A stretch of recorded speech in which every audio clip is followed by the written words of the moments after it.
Today I'm sharing 23 mushroom decor ideas. Keep watching. I'm Brandy, and this is Making It My Own DIYs. Welcome. Y'all check out this information right here on this page so you'll be fully aware of what you are going to be watching. I hope you enjoy this video, friends. See you soon. Y'all, we're going to take some matte Mod Podge, brush, a couple of brushes actually. We're going to use oatmeal chalk paint, Waverly Antiquing Wax, these beautiful wall decals that I got from Temu, not sponsored, and this little dog or cat tray. Yes, we're going to use this little pet placemat. Of course, we're going to start by taking off of our stickers, so take those off. Then you're going to wipe it down, preferably with something like alcohol, to make sure that all of the oils and the gunk and fingerprints are off of it. Then I'm going to take a 60 grit sandpaper, and I don't have a round sander, so I just use these by hand.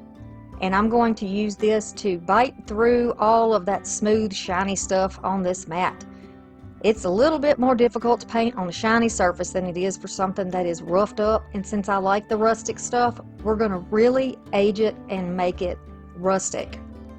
So we're going to start off by getting the sandpaper and just going all over it. I've kind of done it in a grid, so you know, side to side, flip it around and do it the other way. So we have sort of a crosshatch situation going on. I'm also going to get the corner of the paper and go right down in the cracks, because you know, when you paint this, I want it to be a nice finish all over, nice even finish. So then we're going to wipe it off, and we will put our Mod Podge down. Now I put the Mod Podge down just to help the paint to adhere. That's the main reason that I did this. But you know, pleasant surprises are everywhere in crafting, and wait till you see. Just wait till you see. So I'm going to use my brush here. I'm going to go around, make sure that I get it in all of the little cracks there. And you know, we are on the reverse side. We're not using the little cute little paw print side. We're using the reverse side. And this is such a beautiful shape, I think, for a sign, and that's what I thought when I saw it. So nice large sign. And then here it is once it's dried. You can see all the little cut marks in there, or the scratch marks. Perfect, just what we want. And we're going to decide what color, which of these that we want. Not the color, which mushrooms we want. So I'm just going to go through here. It makes it easier for me to cut it out into sections that I can work with. So I'm just going to go out and cut out all of these individual mushroom pieces, and then I'll choose a few that are going to fit on that sign. Alright, so I've chosen my ones that I'm going to use, and I'm going to add some of this oatmeal chalk paint. Absolutely love this color. It is like a greenish undertone to it, but it's like a beige color. I just absolutely love it. Beautiful. So I'm going to take a brush and go all the way over this. I'm going to use a nice even coat. Be sure if you get brush hairs in there, you pick them out. And go all the way over this. I'm also going to get down in those little cracks where the lip of that tray is, or the placemat, whatever you want to call it. And make sure that everything is covered. And you can bump around on the sides too so nobody can see. While it is wet, when you get that coat on there, you're going to take like a little sponge brush of some sort and just pop it up and down. Now the reason we do this is because those little paw prints on the back side are pressed into this, and you can still see a shadow of that, and I would like to sort of blend that out, and by pouncing this around it adds some texture. And with the amount of chalk paint, which I put a pretty thick coat on there, that's going to allow us to get some texture and blend out the little indentions where or blur out the indentions where the paw prints are stamped in on the back side. But look, as it started to dry, it started to crackle. Now I thought my Mod Podge was completely dry underneath, but apparently not. So I'm just going to go with that. I like that. Look at it. I wasn't even trying to form a crackle here, but it is absolutely beautiful. So we're going to leave it there. Yep. If you don't want a crackle finish, you might want to choose maybe spray paint for yours. Make a nice even finish. Now you're going to seal it. I'm using chalk paint, so I want to seal it, and I've sealed it before I put my stickers down. And I want to make sure that when I put these down, they are arranged in a way that is, you know, it looks good together. So I'm going to start with this one in the middle. Working in the middle helps me make sure that everything is spaced the way it should be. Now I'm using these exactly on the sheeting that they came on, but if you want to, go ahead and fussy cut around there. That will, you know, kind of get rid of the little edges that you still see. But y'all, when you go buy home decor anywhere, you can see where they stamp, you can see where they apply things. So, you know, it's not that big of a deal. Not to me, but if you would like to fussy cut, by all means, go ahead and do yours. We're going to do a lot of things on here that's going to kind of take the shininess out, and that will help kind of distract from the fact that we have these like a clear area over our mushrooms. Okay, so this little leaf would have overlapped, and since they're you can kind of see through them, you would be able to see the fern through the back of this oak leaf. So I'm going to cut that oak leaf off. It could be used in another project or somewhere else. I'm also going to cut out the rose hips just very easily. You can see, and you can fussy cut this same way on your backing, of course. But then I'm going to peel it off, find its position, and then I like to try to put the center down first, but you better be sure, because if you put it down on a painted surface, like a chalk painted surface, and you have to reposition it, it will probably peel up your paint. So just be cautious of that.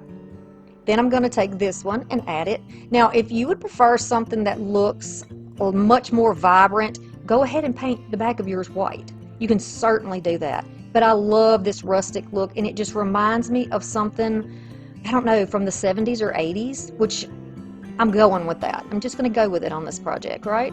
Sometimes the crafts just pick themselves. They come to life in their own way, and you've got to kind of go with that feeling. So that's what we're going to do here. Now I'm going to add these little rose hips right down here where the other one is. There we go. Look how nicely these fit on here, and what a beautiful shape. All right, I'm going to take the backing of my paper just like you would if you used a rub-on transfer, and it's slick, so I'm just going to use that to help kind of push it down. Again, I don't want to interfere with my crackle background, and if I use like a, you know, some type of like a credit card or a squeegee or something, it might pick the flakes up from that crackling. I don't want that to happen, right? We went through all the trouble of sealing it. We don't want that to happen. So you see the difference in the sheen there. When it's not in direct light, you don't really notice it. Now you can go ahead and seal this in, or you can use Mod Podge to seal it in. That's what I chose to do here. So I am going to go over the entire thing. I'm going to make sure that all of my edges are done, and don't worry, once the the Mod Podge is dry, you're not going to see the differentiation between the decal and the backing, so don't worry about that. I'm going to make sure certainly that I go around all of the edges of the sticker so that everything stays down. I'm going to go also around the lip, the entire surface, y'all. It's just like if you were painting the thing over again, whole thing. And we're going to let it dry. Now we're going to antique it. So I'm just going to take my little chippy brush, and I'm going to put on some of that wax on that brush. Then I'm going to tap some of it off and start on this picture. I want this to look old. I want it to look rustic and just really woodsy, and, you know, I don't know, almost in the mind of going into some dark academia, you know, really pretty. Just, this would be beautiful, I think, in a library. Just really, really pretty. And then go over all the little cracks. Now, if you don't shop at Temu, that's fine. Again, not sponsored, but you can get wall decals just about anywhere now, and you can certainly get them at Dollar Tree, you know, and you can use the one with the white background if you want to, especially if you're using a white surface. Also, be on the lookout for things like window clings that you can use. I've done lots of projects with window clings, and they're so easy, and the artwork is always, you know, really nice. I think from Dollar Tree they have some really nice options. So look at this. I even have a streak across two of them, and it came from a placemat. How about that? So we need a way to hang this up, don't we? I'm going to use my glue gun to make the holes. I'm going to grab my ruler here and go 2 inches in, and about maybe 1/4 of an inch, 1/2 an inch down. And I'm just going to push the tip and hold the tip there, and then as it goes through, I'm going to kind of twist a little bit so that it gives a nice, smooth, and rounded surface when you pull it out. Look at this. Yes. Yes, yes, yes. Perfect. I love that. And then I'm going to go on the other side, 2 inches in, and do the same thing. Well, approximately. You know what I mean. You know how I am with the numbers. And I'll press down till it starts to go, and then I'll twist it. If you don't twist it, you may come out with some gunk stuck on there, and then it'll look kind of gross, and you'll have to clean it out a little bit more. So this is just the easiest way that I've found in my experimentation. And I'm going to take some more of my thrifted rope. You can definitely get pieces of rope at Dollar Tree, or you could use ribbon, or you could use jute, whatever you choose on your projects. And I've decided I want to put it through the back and then put a knot on the front. It's a rustic look, it's a farmhouse type of look, and I think it looks really good with the style of this particular sign that we're creating. Okay, so we did that one, and we're going to go in here and make another knot on this side. Very easy, just a simple knot. We don't even have to double knot it because it's bigger than the hole, so it won't slide through. Nice and sturdy, see there? Nice and sturdy. If you don't want those to slip, you can add a little hot glue to hold it in place. And you should also know that the back needs to be covered if you intend to give it away, or, you know, if it's not just on a flat wall where nobody's going to see it, for your own joy.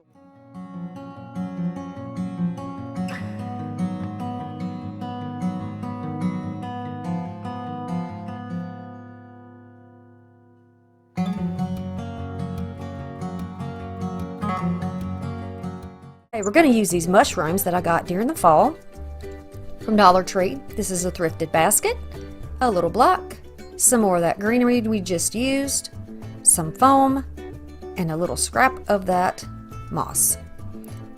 We got some wax here as well. Now I want this basket to stand on its own, so I'm just going to go right to the base of the basket and put this block here so that it kind of sits slightly at an angle.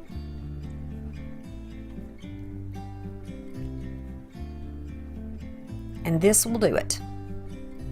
Now we're going to measure and cut down a piece of foam. Because this basket has graduated edges, I'm going to make it a little more narrow in the back and a little wider in the front for the base of where we're going to put our mushrooms. Then I'm going to measure my grass. I'm going to put my, well, it's moss. I'm going to put the moss down. I keep calling it grass. And then I'm going to glue that down, which I should have done in the first place, but I got carried away. You know how it is sometimes when an idea hits you and you're just going with the flow. Well, I just kind of went with the flow. All right, so now that's glued down. We're going to glue along here because I don't want to see any of that foam. I want this to be right to the edge of our little basket. Trim off the excess. Now we're going to color our mushrooms. So you can color these any way you want, but a very common mushroom is a mushroom that has a brown cap on the top and a kind of a cream colored stem. And so the bottom of it is already done. That's the way it is when they put it in the bag. Then I'm just going to color the top. And to me that looks perfectly like a natural mushroom. Little hot glue, and then place these wherever you like. In my experience, from what I've seen, mushrooms grow in groups. They grow in clusters. So I'm going to cluster mine on one side of this basket. I got the first 2 down, and I colored 4, but I'm not going to use the 4th one. I'm just going to use 3, and since there's a slant right here, I'm going to put him off to a slant just a little bit. Gives a little interest. Isn't this cute? It's cute just like it is so far. But following the same technique that I used with our little birdhouse, I'm going to add a little bit of greenery to the outside of this. All of this really, it's eye-catching, it's interesting, you know, it gives your eye something to move around and over, and I think it's just so adorable. These picks from Dollar Tree, fantastic, love them, recommend them. They have so many different styles of greenery just on that one pick. You can pull it apart and use it on several different projects. For $1.25, you really can't beat that. I love this dusty.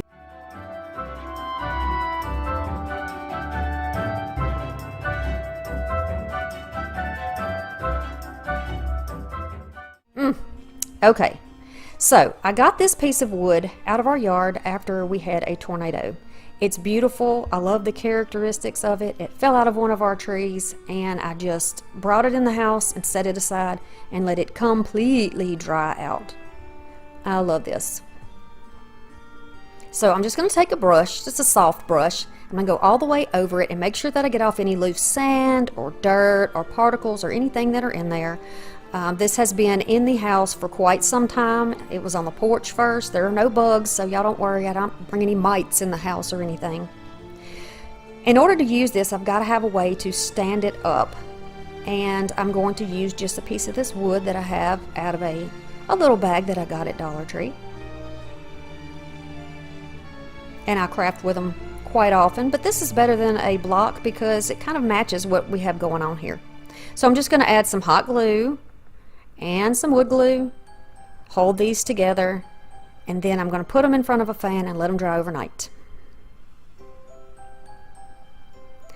Now it's nice and clean and it will stand up just like this, and this is how I want it. I want this to look like sort of like a little wraparound cave type, you know, like there's, okay, I gotta just be honest with you. When I was a kid, I believed in fairies, and to me, what a beautiful little fairy garden. What a little hidden area for some wildlife, right? Or some mystical creatures, some cryptids or something like that. Okay, so this is where I was going with this.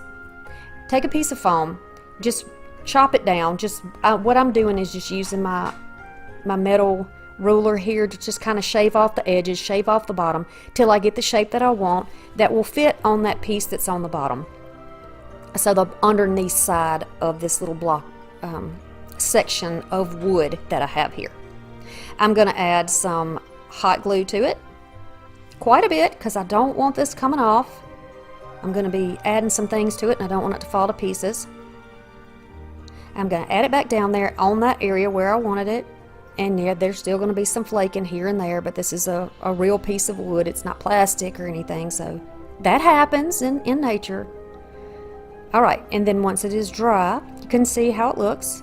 I'm going to take some clear school glue and a foam brush, put it all over the top of that foam, and then I'm going to grab some floral moss from Dollar Tree. This is not reindeer moss, this is floral moss, and it is in individual pieces. It looks like a sheet of it almost when you see it in the bag, but absolutely not. These are individual little fibers and it is very messy. So cover your surface and be prepared to have some cleanup. But it's so worth it. I needed it in here. We have live oak trees in our yard, and I'm telling you that moss grows underneath them in the shade, and it is absolutely beautiful. Alright, so I'm just going to continue to add glue and moss as I need it on this piece. You're going to get this on your fingers. It's quite a mess. Alright, so you can see here, there's a little area here. I'm sorry, my camera is trying to focus on what's in front, but I'm just going to add some more clear glue back there in that little nook, and then tuck in a little more of that green moss.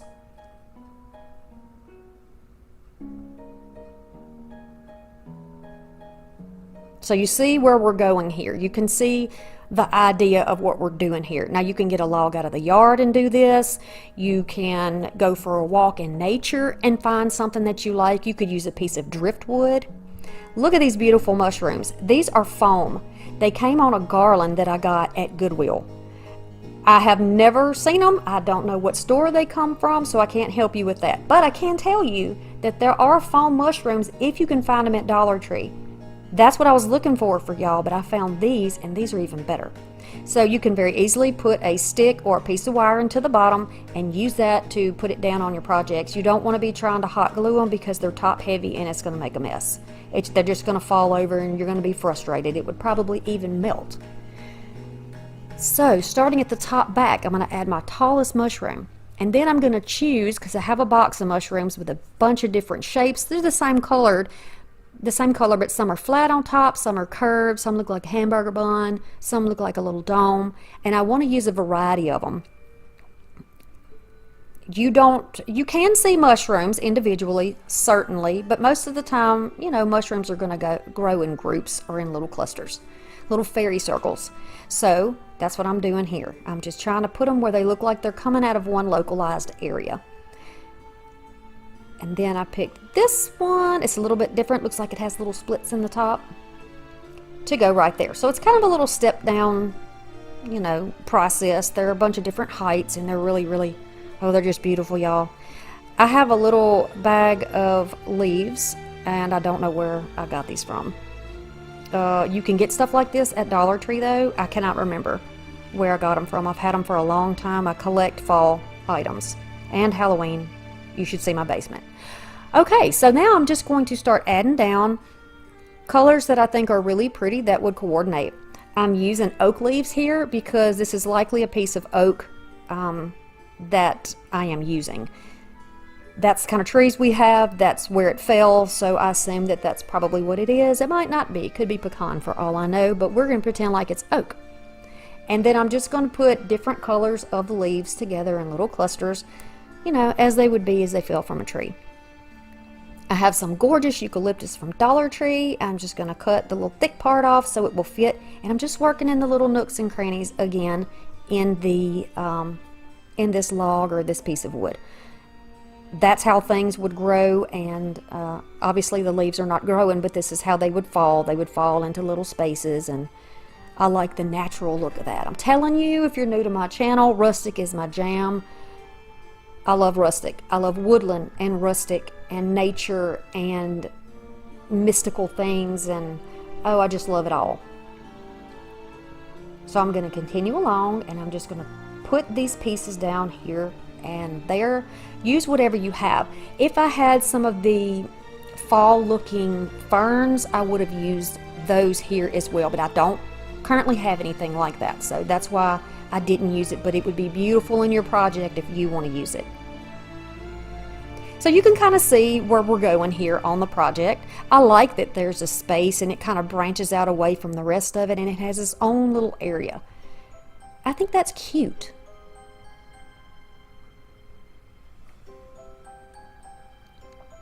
I went and found some of these little foam acorns. They, I believe, came from the thrift store. And I'm just going to add those here and there, because that's another thing. You know, acorns do fall not far from the tree. So we'll let those, we'll just say they fell down in there too. And I actually did lose one, and it's going to roll out. Oh, there it is. And then we're going to put some on the top. I'm so glad that I saved this piece of wood because there's so much character in it. It's so beautiful. Am I the only one? Are you looking at this and going, what in the world is this woman talking about? Or are you thinking, this is just, my little heart is happy right now. Like the cottage core little heart is just so joyful right now. Y'all could get your little fairy garden stuff and poke it in here. You can get you some of those little Dollar Tree fairies or gnomes, and you could place those down in here too. How cool would that be to do with your kids or your grandkids? There's something so sweet and innocent and mystical about that to me. And this just looks like the perfect little place. The perfect little place to hide away. So I'm even going to go on the back here. There's some holes. You could put a leaf in there. You could put a branch in there. You could, you know, put some of this eucalyptus in there. Whatever you want to do. But there was a little crack in the back, and I thought, you know, that would be cute. Let's put it there. Do you like this? I'm really loving this. Okay, so now we're going to use string lights. Check your string lights before you put them on your projects, so you don't get frustrated once you've either glued it down or taped it in place. Check your lights first. And you can get string lights at Dollar Tree. Pretty sure that's where this string came from. You can get it on copper or silver, I do believe. Mine just happened to be on silver. Okay, so you're just going to tuck these around in the back and around the foliage that's in there. You can go in between your mushrooms if you would like to.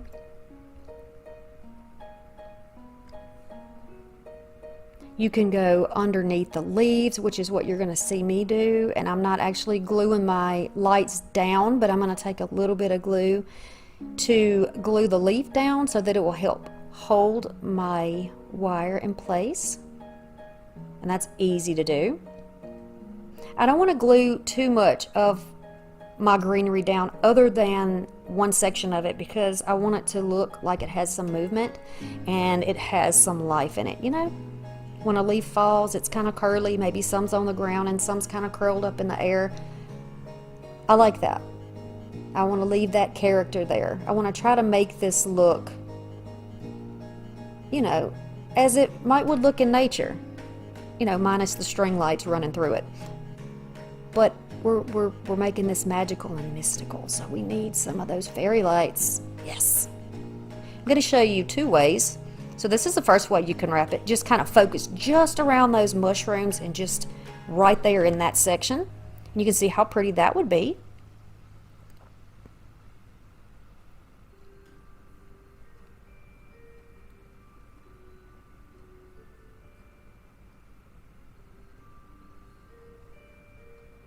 Or since we have a long piece here and the wood is longer, you could actually extend the end of that wire outward and just kind of wrap it around so that it goes down to the bottom all the way down to the end, so that you include every bit of the greenery in there. You know, you could do that if you wanted to. Very easy to tack down, not a problem. This is how it would look that way if you wanted to do it that way. That's also pretty.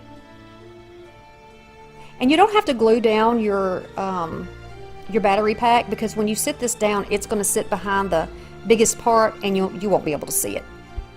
Ideally, this would be against the wall, since everything pretty is on that side of it. But I decided to keep my lights centered around my mushrooms, and so that's what you see here. That's what I have done here. We're going to start out with some mushroom fabric from Dollar Tree.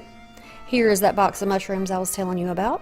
Got a bunch of them, and they happen to be the red that is in the fabric, so I love that.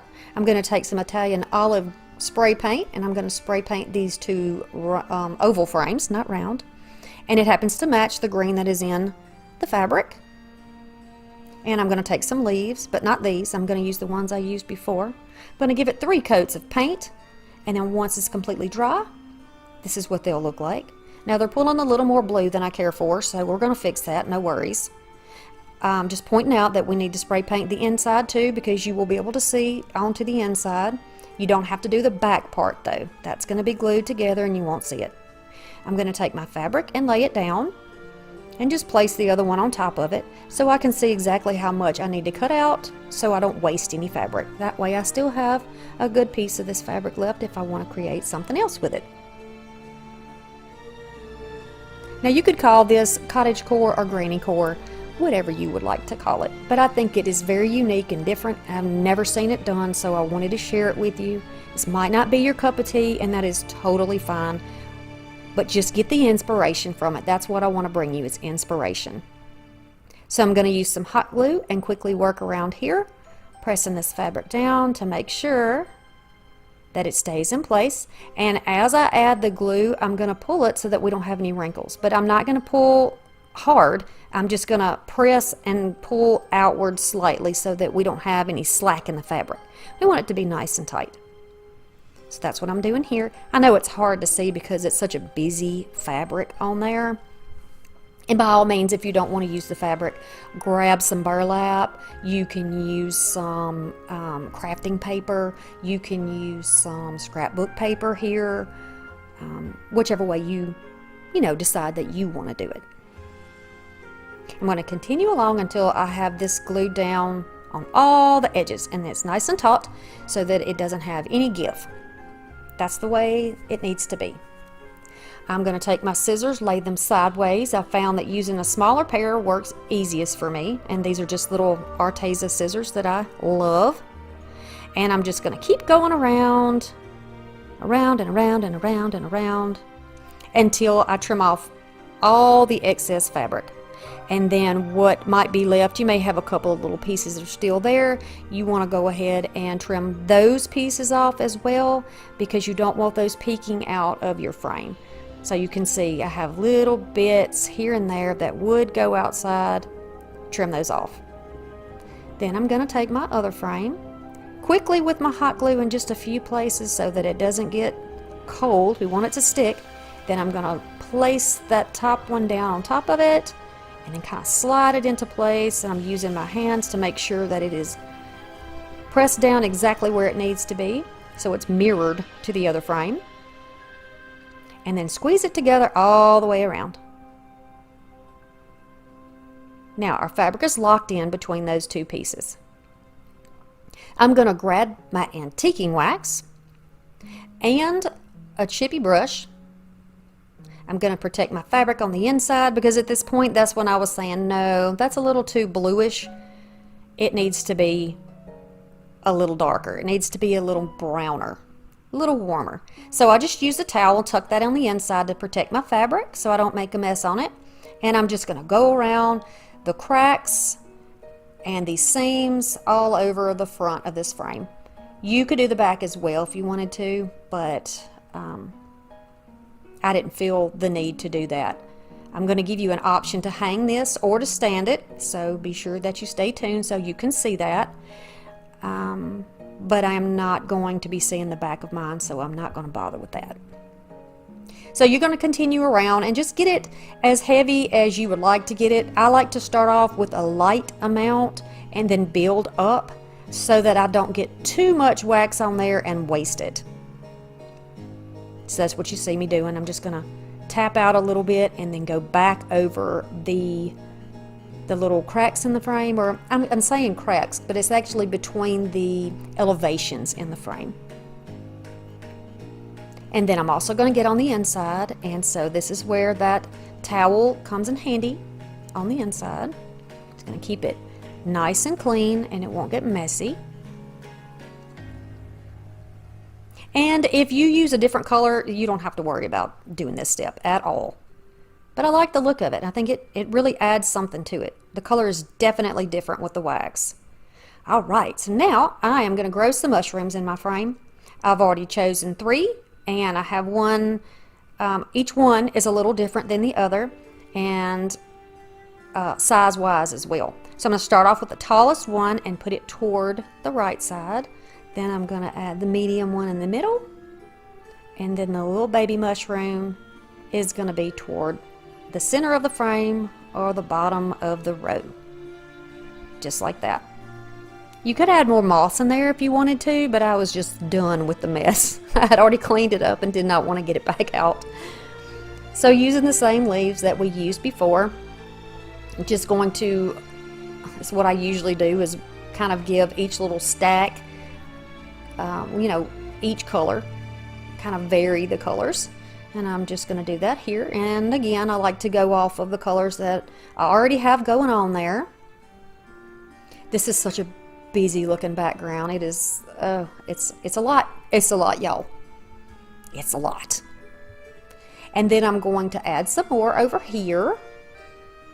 And then you can just glue each one of them. I mean, this seems like silly for me to tell you this, but some people need to know. You can glue them one at a time, or you can glue the stack together and apply your stack. Whatever's easiest for you, you do it that way. Not all of us have good dexterity. Some of us have carpal tunnel, some of us have arthritis, some of us have vision problems. So whatever we can do to make it easier for one another so that we can all encourage each other to find joy in crafting is be supportive of each other. So I'm trying to suit the taste of 16,000 people the best I can. Okay, so rather than put a bow here, which I had kind of played around with, I decided why not just use a little mushroom right in the middle. And I'm so glad I did it because this is just cute as it can be. Now I'm just going to take that same brush, I didn't add any more wax to it, and just kind of go over my leaves to kind of brown them down a little bit, kind of take some of that bright orange out. And I think this is a cute idea, y'all. Now, it's not something that would go in my house, but I think it's cute. Now, you can stand it up by putting some blocks on the back to make it stand, or you can take a little tie. This is one I already had. You just loop it over on itself, tie a knot in the middle, and then toward the middle of your frame, you want to add your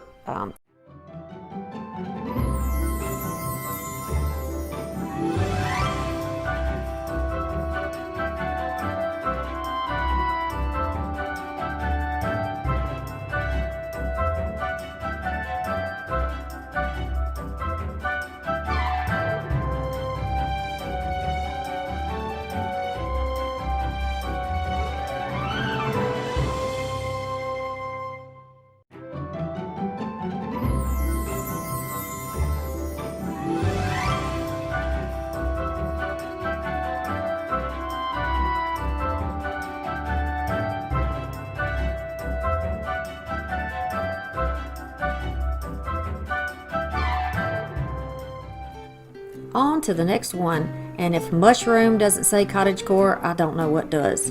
We're going to do mushroom arrangement in a little picnic basket. So we're going to use some floral wire, we're going to use some thrifted greenery, some wood shreds, we're going to use some of these little thrifted plastic old crusty mushrooms. This is a piece of foam that came off of something else that I just saved. And here is a mini picnic basket. Is that not the cutest thing? Came from the thrift store. It's not perfect, but it's perfect for me. These are some vines that dried in my yard that I pulled down and clipped off. I've had them for about a year and I've used them in several arrangements. Just gonna get the dust off of here, and I'm going to wire the base. Why are we wiring the base? Because we need something to hold our foam down. I don't want to ruin this basket. I want to have the ability to use it over again. So I'm just going to use my wires, push up through the bottom, give it enough space in there so that I can lay my foam down, and it will hold my foam. Just going to pull it, lay it out. Going to do the same thing for the other side. Put my foam in here, wrap it around. You can cut your wire if you want. You can trim it down, or you can just do like I did, twist it firmly down and then press it down. It's not going to be in the way. Same thing on this side. Twisting, twisting, twisting, and then laying it over. And then you can see here, it is very securely in place. Alright, so now we're going to put this, I can't even call it raffia, it's wood. It's like wood shavings. I don't know any other way to explain it. But this is going to be the base and help cover up our foam. It's going to look more natural on the bottom. I'm pushing my greenery up a tad so that I can start trimming it off. And then I'm going to go down between my branches and cut these into shorter pieces. And look at that. They look like they came that way. You can't tell. If you're careful about where you cut it, you can fix it to make it look as though it was actually meant to be two pieces. Then we're going to have to find a way to get these mushrooms to attach. So I think a pick in the bottom from another arrangement would work. Excuse my out of focusness here. We're going to do that to each one of those mushrooms and let them cool and dry. And while they're doing that, we're going to start putting down our picks in the basket. I've just went ahead and went to the corners and on the outsides to hold down this base of this shred that I have here. After I get those placed around, I'll start adding some mushrooms here and there. Mushrooms generally, similar mushrooms can grow in like a fairy circle. If you've ever seen those are really pretty, and they really, I don't know, it's something to look at. It's interesting how they come up and why they come up. If you've never heard of a fairy circle, you should look that up. Place those down. I've bunched those in the corner together, like they're sitting on a puddle of fresh rain. And then I've put another type of pick in here. These are dried, or they appear dried. They're not actually dried. These are also thrifted, and I've had those for years. I've used them in so many arrangements for late summer and fall. Just love them. We're going to keep pressing these down. Pull those mushrooms back up if they start looking like they're too sunken, just like we're going to do with this one that has the little green bits on it. Pull that back up just a tad. Give it some sunlight. And just keep going. Like I always say, just like I said with the other one, turn it from side to side, look at it from all angles. Make sure it's how you want it to be, how you imagine it to be. Now I'm going to go back in here with these little curly, wispy pieces, and I'm going to add them here and there. I think they just they add to the whimsy. And I'm going to add in any little extra picks that I have to fill in any bare spots. Try to keep the taller ones on the top parts and the smaller ones on near the outside of the basket.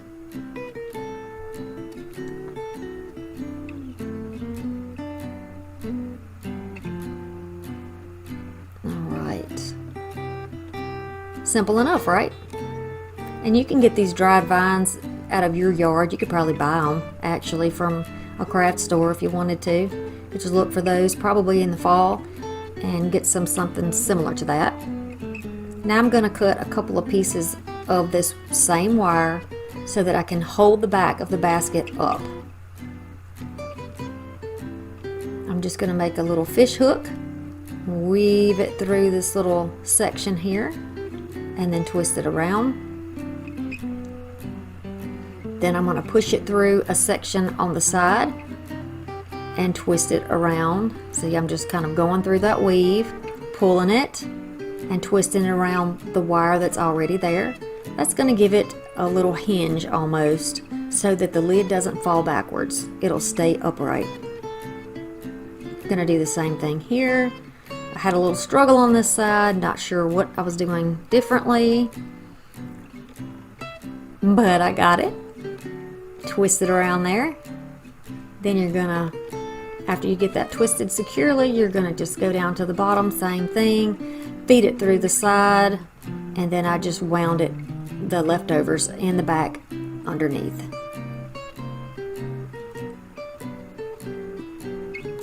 If anything falls off, not a big deal, a little bit of glue, stick it back on. It's plastic, not gonna hurt anything. Look at this. Is this not perfect? Oh, this is screaming cottagecore to me. 70s cottagecore. It is definitely what I'm gonna call my rustic cottagecore. What do you think about this?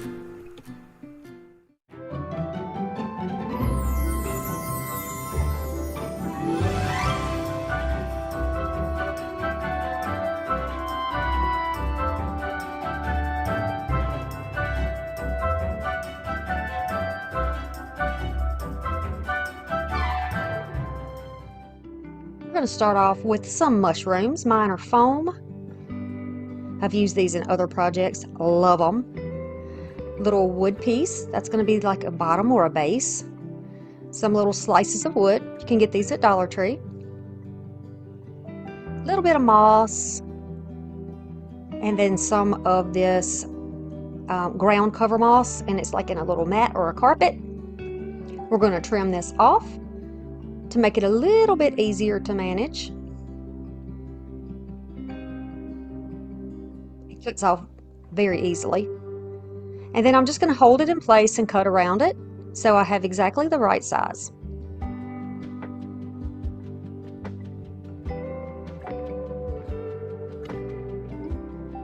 So once it is trimmed up, we're going to add some hot glue and then put this right down in place. Now I thrifted this little mat of moss, so I'm not sure where it came from, but I am certain any craft store has it.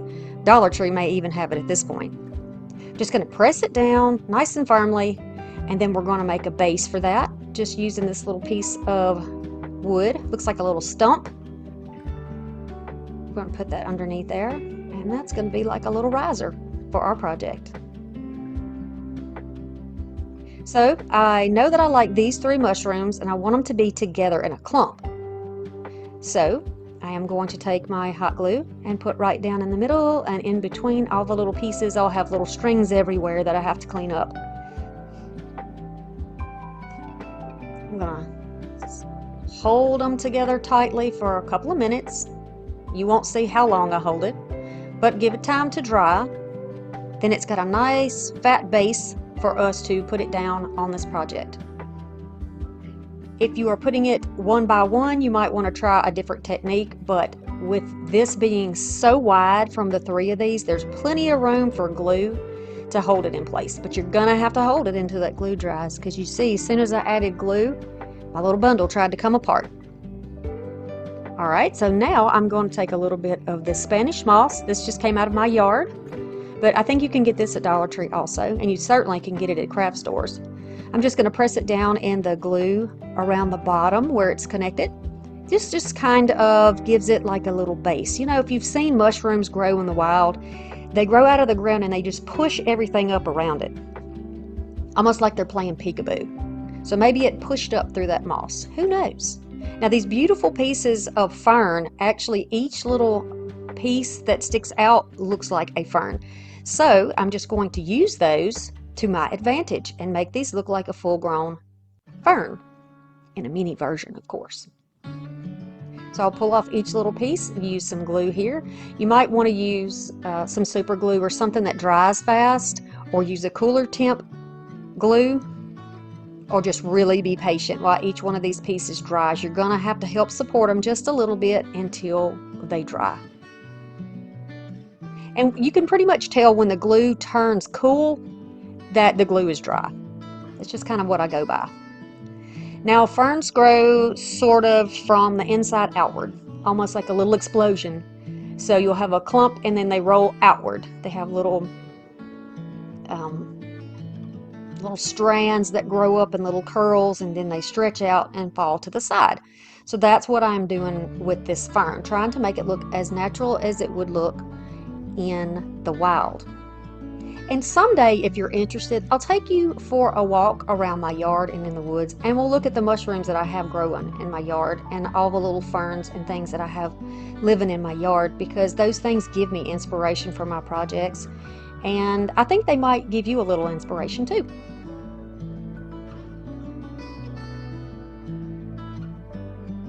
So this is how this looks. And I think it looks really pretty. I think this would be great on a tiered tray if you're doing tier trade. If not, just sitting in your kitchen window or on your table, in a curio cabinet. You could set this down in the top of a mug or a wooden cup or bowl. You could put it in your dough bowl with some pine cones and other wild pieces that you found on your own nature walks. So if you've stuck around, I'm so glad to have you here. I'm going to use flat black paint. These little lanterns from Dollar Tree, I'm just going to use one of those. I'm going to use a variety of paints, mocha parchment and red, some paint brushes, some moss. This is just a little, like a crook that you can put a sign on. They came originally from Target. And some of these mushrooms from the same set as the flowers I used. And then a little miniature wreath. It's a grapevine wreath. So I'm going to start by painting. We're going to take a little of that latte and parchment, and we're going to mix those together. What we're going to do right now is to work on the base of those mushrooms, and I want them to be sort of a creamy beige color. Don't want to make them solid white. I've never seen a mushroom that is solid white. It's not to say they're not out there in nature. They're just not in my yard. So I'm going to go over the bottom part, which is the underneath part of the mushroom, and the stem. They have appropriate names, scientific names, but we're just going to go with the bottom of the cap and the little stem. How about that? So we'll do all those and let them dry. We're going to spray paint this. You can easily push this out. You just push on the top, turn it, and then the little light will pop out. So this will be painted completely black with the spray paint, and the little loop on top also. I'm going to tear a piece of masking tape to fit over the bulb part of this light, because it's going to get a spray of black paint as well, and I do not want my light to be affected. So we're just going to cover it up to make sure that it doesn't get any black paint on it. You want it to look like it's actually flickering. Now that the bottom has dried and our pretty little lamp, or our little lantern, is drying with its paint on it, we're going to add a little bit of brown to the red, just so I have sort of a, not so bright of a red, but more of a richer, deeper red. And I'm going to start painting the top. I want these to be similar to the other mushrooms that we crafted with, the foam ones that are red with the little cream colored dots on top. I'm going to try to mimic that. So I'm just going to carefully and slowly go around the top of this, and I'll do each one, and I do get closer to the edge. I was just not very brave when I started. And then all of these will have a chance to dry absolutely completely before we move on with putting the dots on top, because if you put white dots on the top of that, it is just going to bleed out and turn pink. we're going to work on the base, which is this little grapevine wreath here. And I'm just tearing up some of this moss. I think this is reindeer moss maybe. And I'm going to start kind of gluing it down here and there on this wreath. I'm trying to find, like, if the back side's a little more flat, I try to kind of put that down in there, and I'm going to tuck it as if it is really growing in between there. We have live oak trees in our yard, and there's very pretty bright green moss that grows underneath the trees. It's just gorgeous. It's just gorgeous when the light filters through on them. This is why I love woodland, people. There's so much magic and mystery and beauty in it. There's really beauty everywhere, though, if you take a chance. You know, you take the time, I guess is a better word for it, to sit out and look and just not stress about other things. You just kind of keep an open mind and just feel the sun and take your shoes off and put your feet in the sand when it's warm outside. Just kind of connect back with nature. It's a great feeling. It's a very refreshing, connected feeling. We're all part of a circle of life, right? We can reconnect. All right, so now I'm going to take this beautiful moss-covered beauty and set it aside to work on our dots. I got it all mixed in. I don't want it to be completely mixed. I want it to, you know, possibly get a little more brown and a little more white in different sections. And I'm going to start adding the little dots with the back of my brush onto the mushroom. Rather than using a brush which could maybe splatter or fan out, if you use the end of the brush, just the plastic part, just dot it in there, then you'll get almost perfect little circles. Perfect for nature anyway. You'll do each one of these like this. You can use a pattern on each one, or you can just kind of be all willy-nilly about it. Just put them wherever you want to.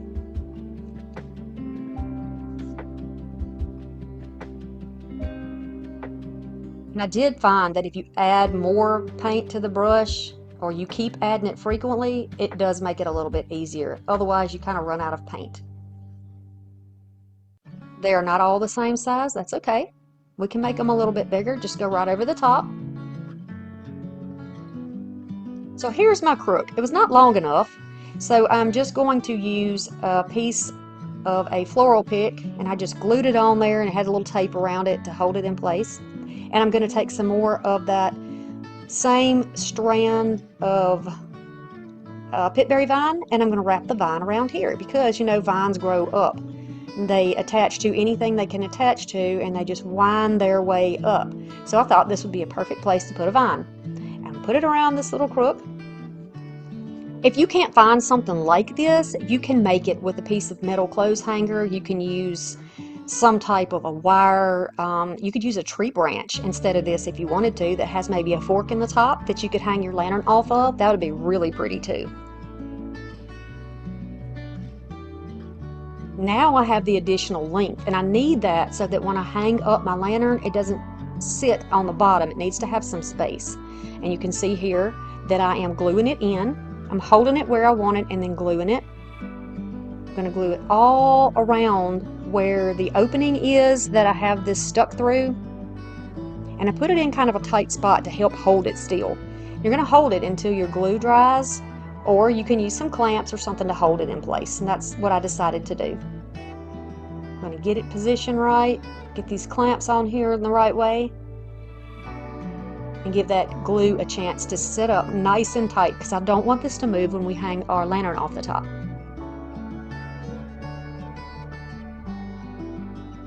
Perfect. So now we can start adding in the mushrooms. Part of this is going to be a little bit fuzzy because it wants to focus on the top of the crook there rather than focusing on the bottom, but it does clear back up. So when that happens, just beware, it does clear back up. Now I'm just taking the ends of the mushrooms where they will stick down, where there's enough of a gap or opening around the little pieces of twisted vine, and I'm just putting those right down in there. It's going to help hold it in place so that it doesn't fall over. And it looks like it's just bursting and growing right out of that moss, right out of that wreath. So I'll have a big one and a little one together. And then I'll do another one like that on the other side. You can see it's a little fuzzy, kind of in and out. My apologies. It's just what the camera does.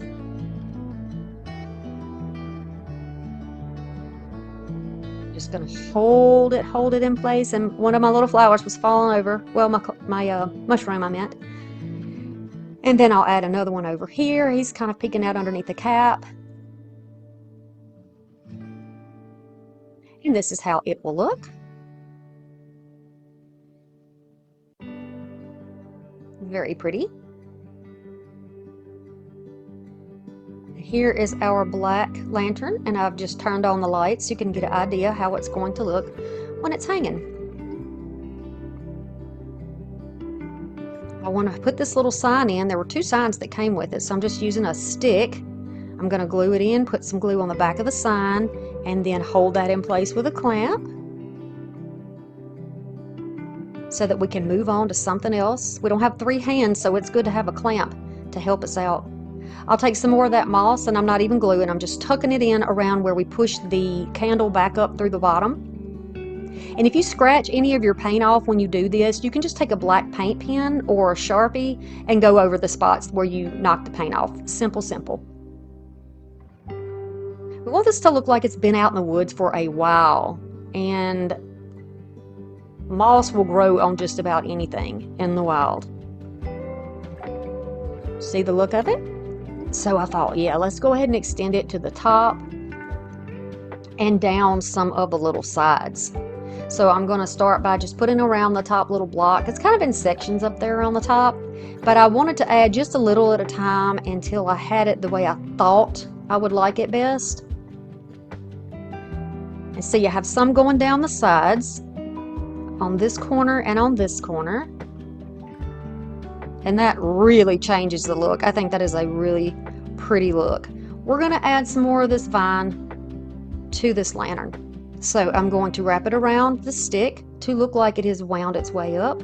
And then I'm just going to wind it around 2 of the sections of the lantern on the outside. Not on the same piece that has the moss growing downward, but on the piece beside it. You know what I mean? Because I don't want to cover up the work I've already done. So I'm just winding this around. It just takes a minute.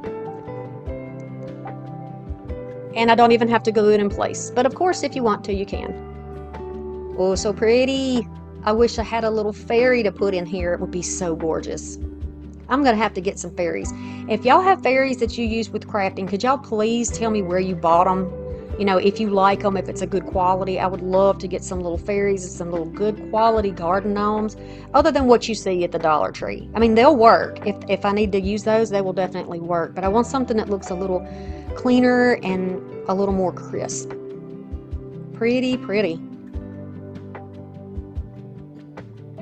So then, of course, let's just put a little more of those pieces of vine down here in the grapevine wreath. All you have to do is cut off a couple little sections and wrap it around your wreath. You don't have to use a small wreath, so if you don't have a tiny wreath like this, get a big one. You know, you can get a big one, or you can wrap moss around a small round one. You know, like the foam ones, or maybe make one out of a pool noodle and then wrap it with some moss. That would be pretty. Maybe paint it brown first.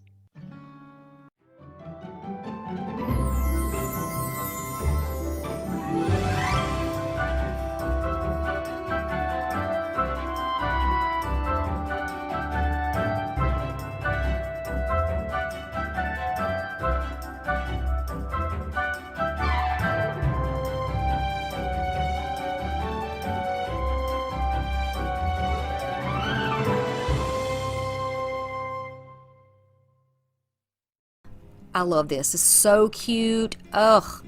So you're going to take one of these light bulb terrariums from Dollar Tree. I got mine early this summer, but they should still be there. Some pumpkin chalk paint. I'm going to use some of this. I believe this is petal blossom something spray paint. This is a little thrifted mushroom, but you can get little mushrooms at Dollar Tree. Some oak leaves from Dollar Tree. I'm not going to use the ribbon back there. And I'm going to use this rub-on transfer sheet from the Dollar Tree. I'm also going to use a string of lights, but you'll see that later. Okay, So we're going to start by taking the lid off. Little tip for you: when you are spray painting, use a bucket of rocks, a little dowel of whatever length you like, and then stick that on there. Now when you take it outside, you can get to all sides without touching it. Alright, one good coat of paint. This is just going to make that chalk paint stick better to that plastic surface.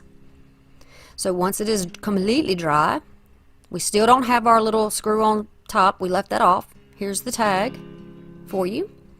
I'm going to start taking that chalk paint and I'm going to start putting it down on this pumpkin, or, well, it's not a pumpkin, it's going to be a gourd, but it's actually a light bulb at this point.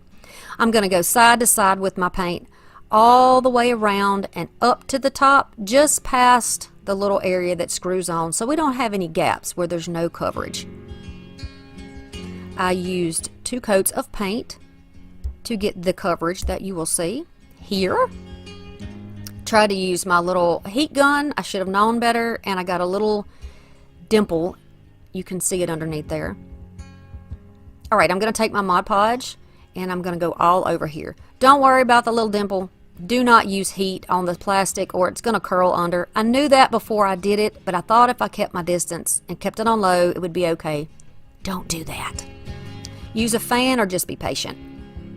Now I'm going to take this in the same method. I'm just going back and forth with the brush strokes, and then once it is dry, this is how it's going to look.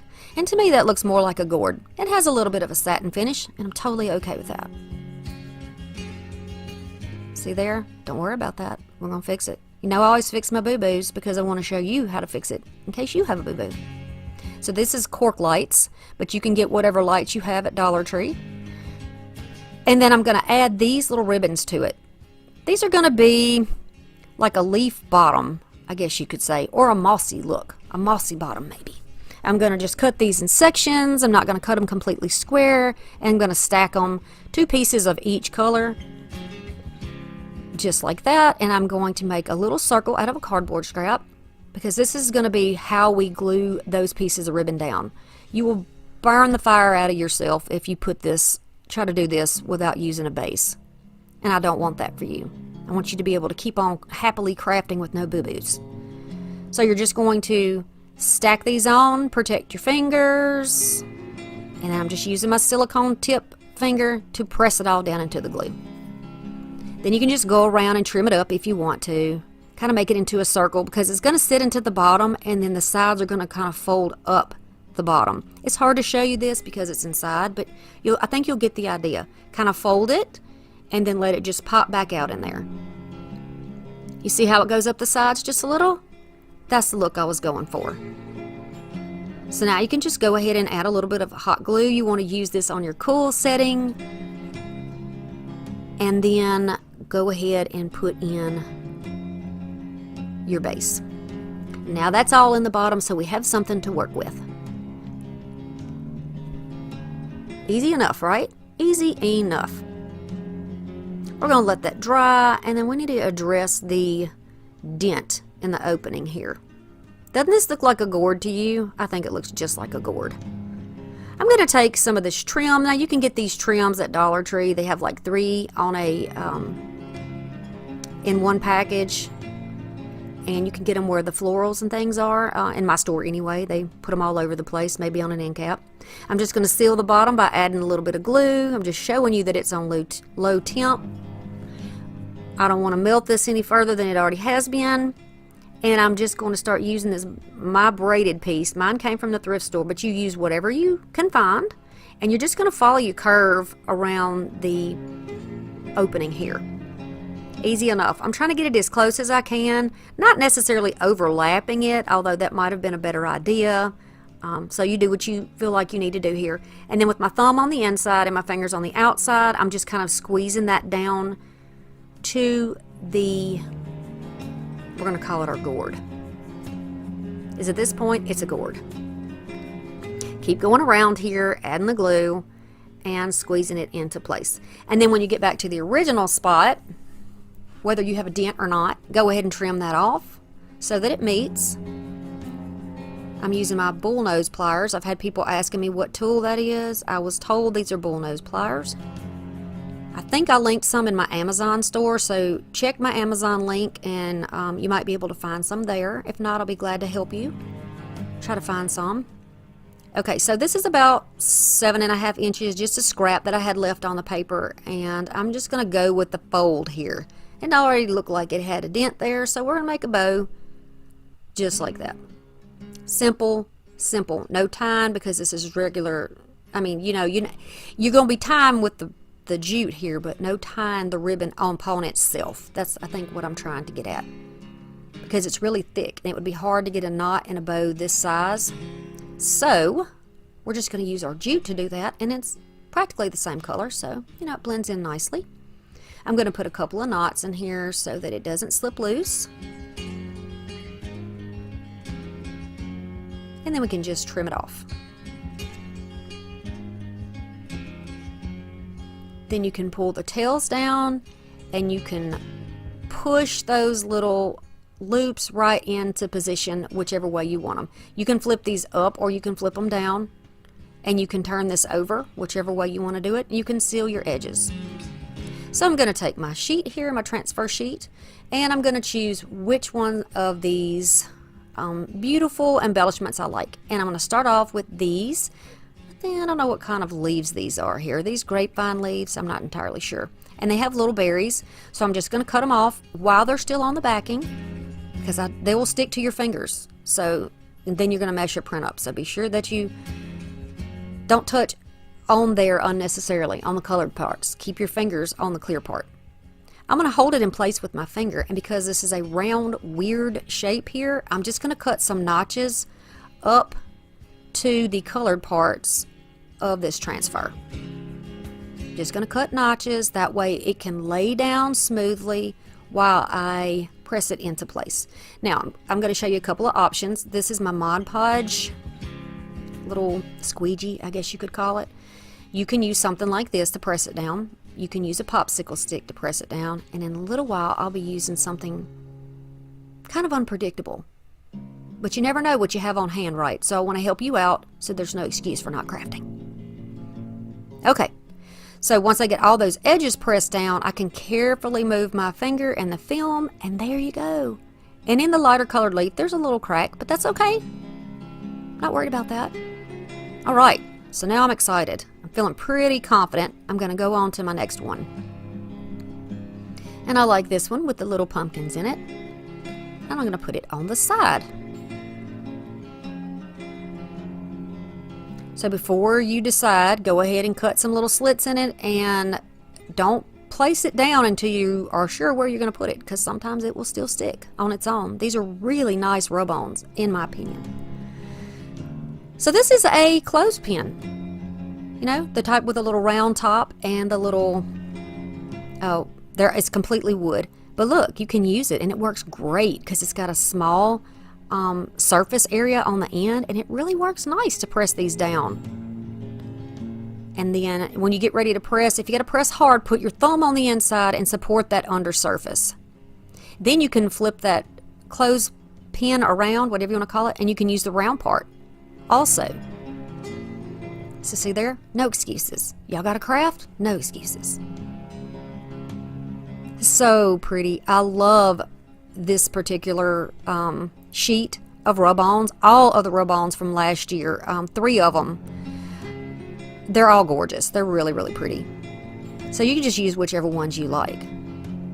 So again, pressing it down. If you need to trim it or cut little pieces out of it so that it lays flat for you, go ahead and do that. And you can put your embellishments wherever you want on your gourd. I just like it kind of around the opening here. I think it's really pretty. Brings attention and, everything to the front. And I like that. So now they are all stuck down there. Very pretty. We're going to work on some florals, a little floral piece here.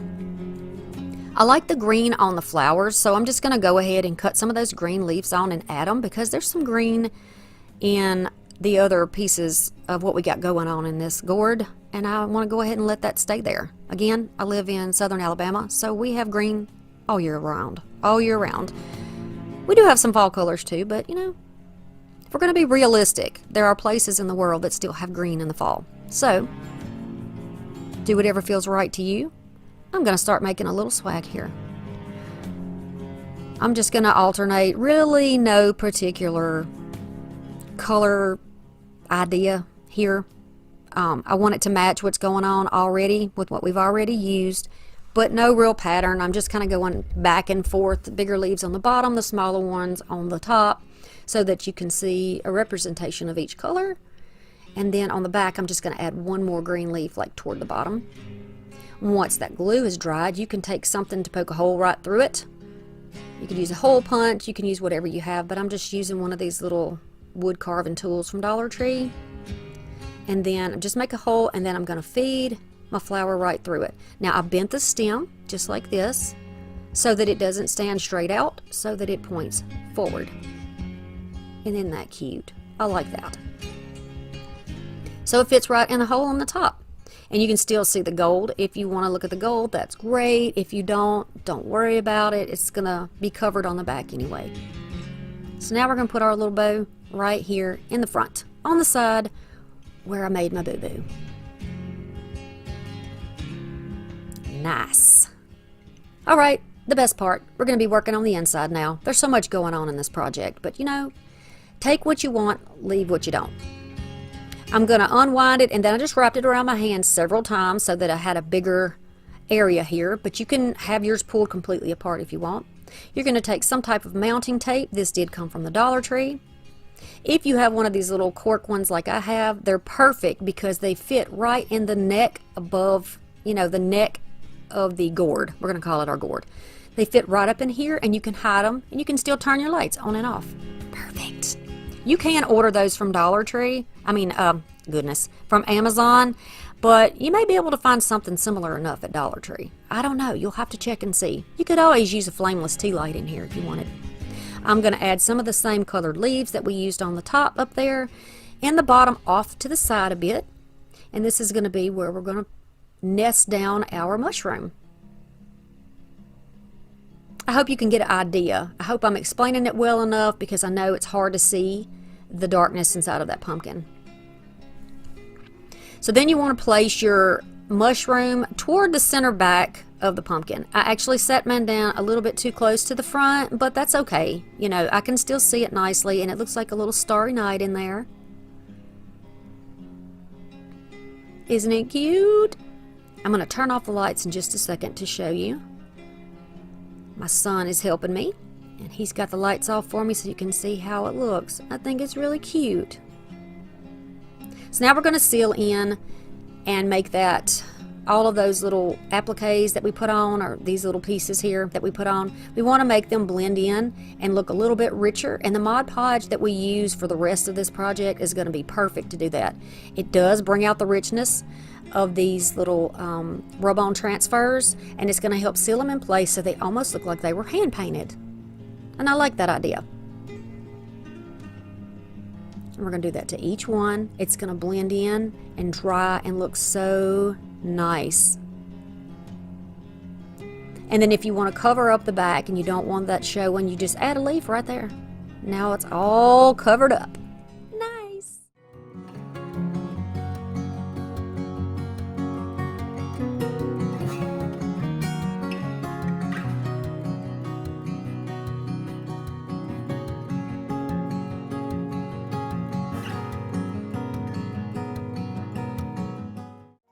So we could pretend she's on a secluded island. Here is her little home. This came from Dollar Tree, and y'all, I was very impressed. There's a little bit of spray over on the larger part of the mushroom here, but otherwise, I'm not going to change anything. This is another piece of that wood that I found in the yard. We're going to use this. I got this at the thrift store, and I knew that I could use this wooden piece over again. Now, the bird's beautiful, but I don't like that it's turned yellow. Moss mat or moss, some more greenery of your choice, and then little sticks and pieces of wood from your yard or from Dollar Tree. First, I've got to get I could either use the back side or the front. If you're going to use something that's glazed over like this or has some type of a covering on it, sand it first, wipe it down, and then dry it off. I'm also going to be using Gorilla Glue sticks to make this project stick together. So I have remnants left of this piece of mat because I've been using it a lot in these projects, these whimsical projects.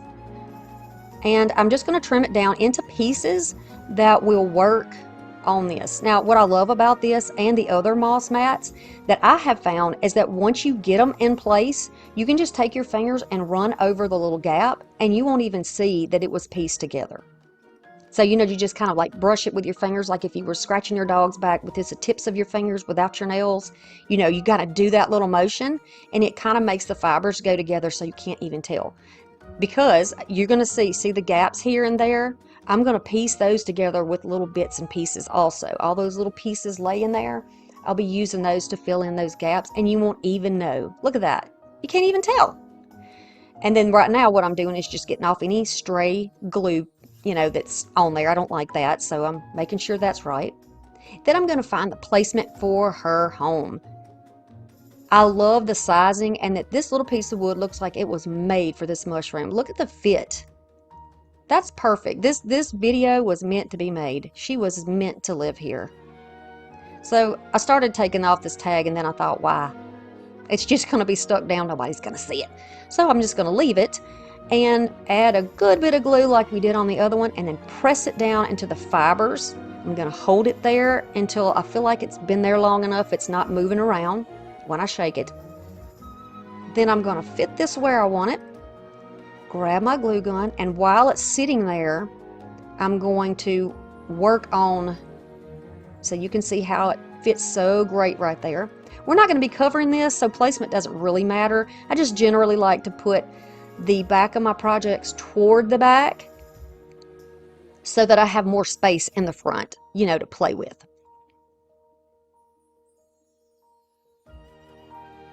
And then I'll just go in with my glue gun. I'll make sure that there's glue that is between my mushrooms and the wood. That'll make it a little more stable. And then the pieces of the wood that is touching the bottom, I'm going to add glue there to make sure that that stays nice and stable. I don't want anything to fall over because this little beauty I'm going to keep for some time. Love it. Just put it where you need it.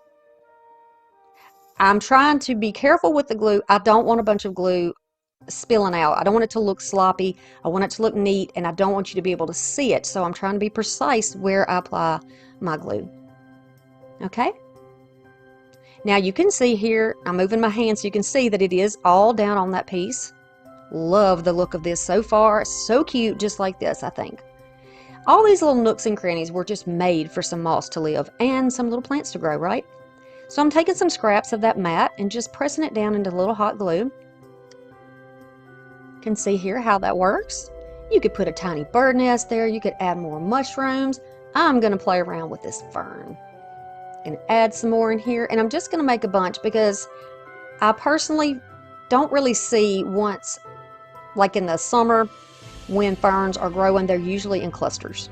Now in the beginning you might see one little frond by itself, but for the most part, frond? Is that the word?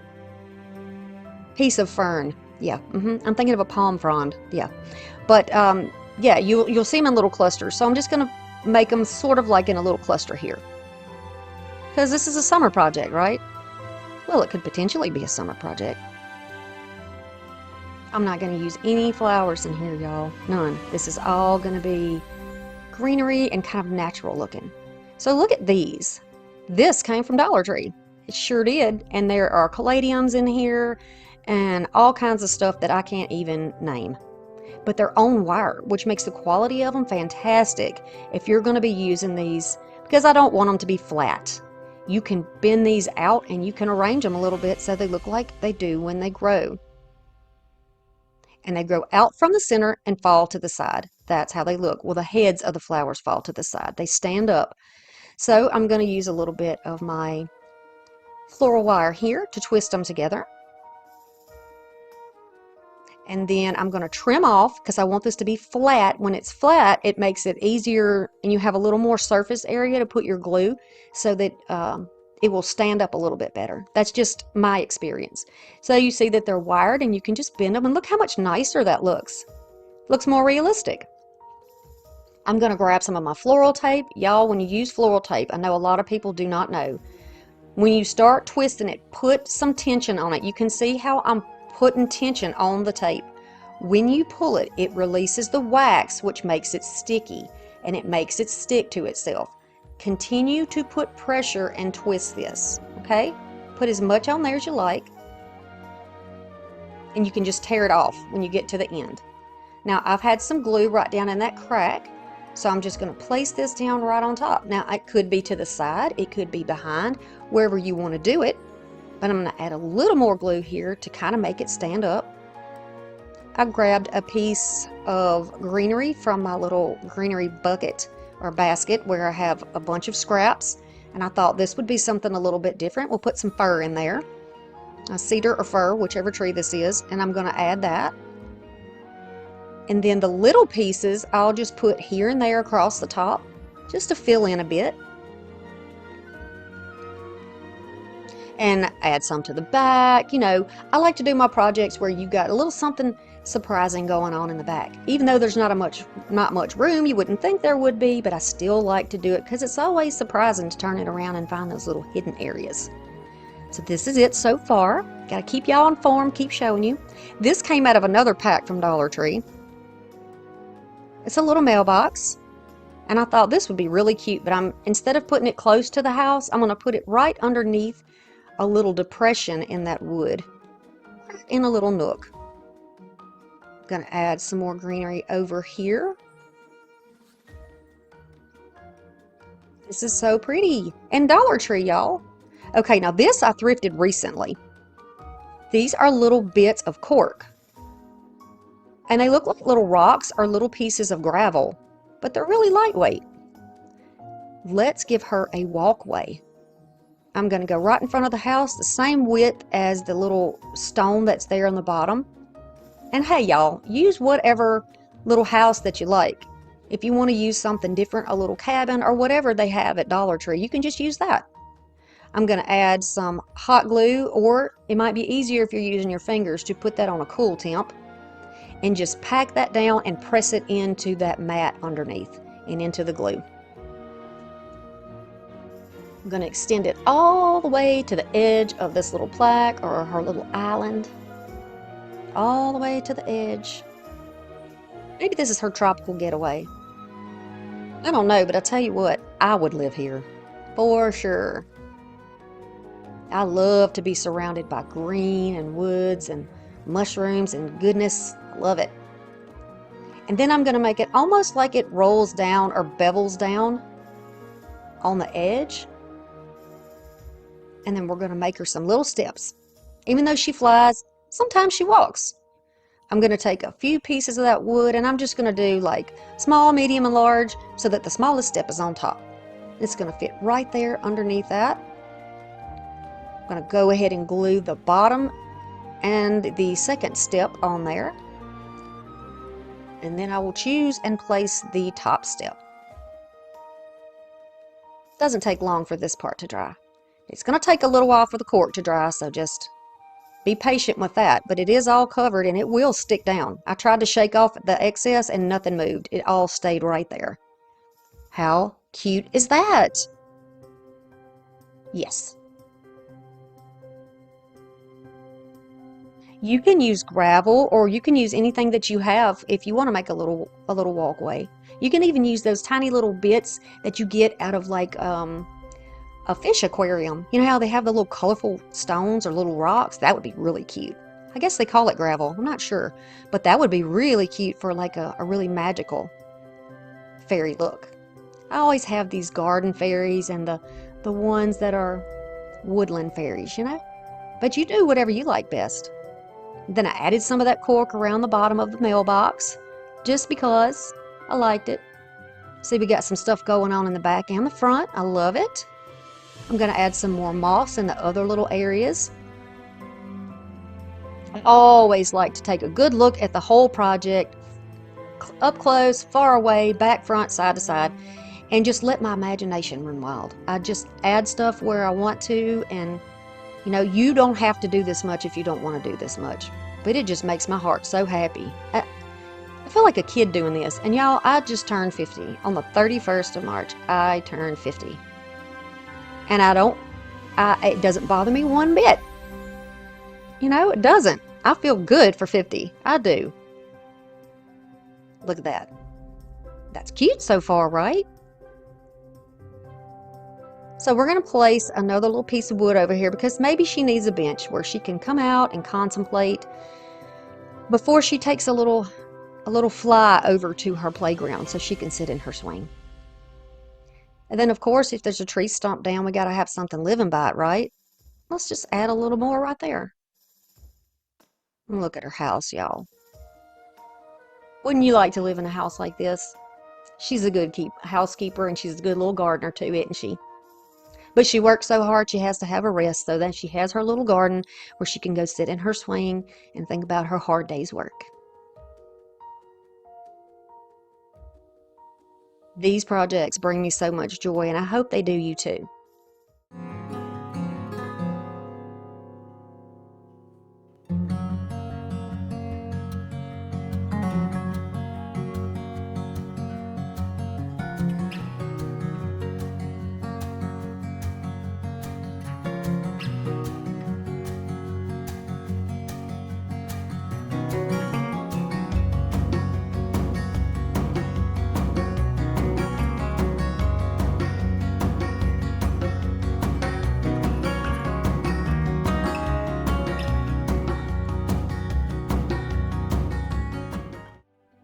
I'm going to start off with some of these little, I'm not even exactly sure what you would call these. I got them from Temu. They're not stickers, but they're like a plastic. And I found the perfect way to use them, y'all. They're gorgeous. I'm going to take some of this olive green paint. Definitely going to need to be a green foresty color. You'll need some little lights, little LED lights. You can use the strings. I'm going to show you how to use the string lights and the little tea light. You'll need a variety of greenery. Just grab that box of scraps y'all have. This is perfect for these projects. I've got a finger sander. You can use sandpaper, a sanding block, what you have. I have some little moss-covered stones, some dried moss, and then I also have some of this really pretty moss that I have in this box. These are boxes that I got a big box of 2 years ago, I think, from the thrift store. These are the only 5 I have left. I've been using them. All right, you can see they had like little openings there on the bottom, like maybe they were supposed to have lids, but those weren't in the boxes. So I am going to take my sander and go all over these. They're a little bit rough. You don't have to use these. Go and grab some of those little signs you can get at Dollar Tree and just use those. All right. After you sand, you need to be sure that you get all of the dust off because we don't want anything interfering with our paint. See that? Look at all that dust. You don't necessarily see it, but it's definitely there. So get it all off, clean it up. We're going to take it outside, and I'm going to spray all these down with this spray paint. I only had a little bit left, so my coverage wasn't as great as I hoped it would be, although I wasn't looking for solid coverage anyway. But I'll show you how I fix that. Just remember, we don't stop, right? We don't let little things like that get us down. Now I'm going to fill up the holes. If you get the boxes from Dollar Tree, you don't have to worry about this step, but just in case, I want to show you what you can do if you have them. Just a little lightweight spackling right down in there, and then take the excess off. I'm going to let it dry, and then over all those holes, and because I have, oh, look, the glove. Dun dun dun dun dun dun dun dun dun dun dun dun. Yes, we're going to protect our hands. So I've got those beautiful gloves back out. I'm going to use a paint color that is very similar to that olive that I put down. I think this is called Ivy. And I'm just going to use that to kind of pounce all over. And this is a torn sponge, just like a bath sponge you can get from Dollar Tree. I've torn it into regular shapes, and I like to use it for projects like this. I'm not looking for solid coverage because I want it to look woodsy and rustic, and I want it to look like, you know, maybe when you look up through the trees when you're in the forest taking a little walk and you see that filtered sunlight coming through. I like the look of that. And, you know, you can certainly emulate that on your box. If you don't have spray paint, don't worry about this. Go ahead in with any color green chalk paint or acrylic paint you have and just get the coverage that you like. All right, so this is the one I chose for the first box, and all of these are different. Look at those beautiful mushrooms. Do you see the shine on there? I'm not digging the shine, but I'll show you how to fix that also. Now, I know that I want this to be dimensional, so I want to be able to make it like a shadow box, right? We're going to see textures, we're going to see depth, we're going to see different levels in there. So I'm just getting an idea of where I want it. And because I want everything to be flush on the outside, I don't want anything overhanging in this particular project. However, if you like them overhanging, go right ahead. My idea is if you have them where they don't overhang and nothing sticks out the top, you can stack these 5 together and put them away when you're not using them. You can stack them while you're moving them around. Perfect. You know, we got to make our life a little easier. So these little blocks came from Dollar Tree. You can get a package in the Crafter Square, and they work great for supports for these. Okay, so I'm going to figure out where I want to position this. Keeping in mind that when I put these blocks down, I'm going to need a space there to put the hardware down, either for the light switch for the string lights or for the little candle tea light itself.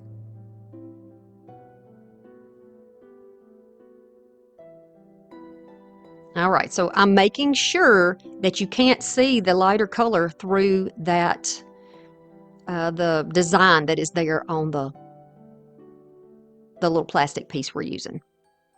And I want to make sure, and if it is, y'all don't worry about it, because I'll show you how you can paint it if that's an issue, okay? But you can't see it. It's pretty opaque. The print is really nice on these. So I know that I got them where I want them. I'm going to go ahead and take a sponge brush and that same paint that I used on the outside of these boxes, and to kind of fill in where my spray paint didn't cover.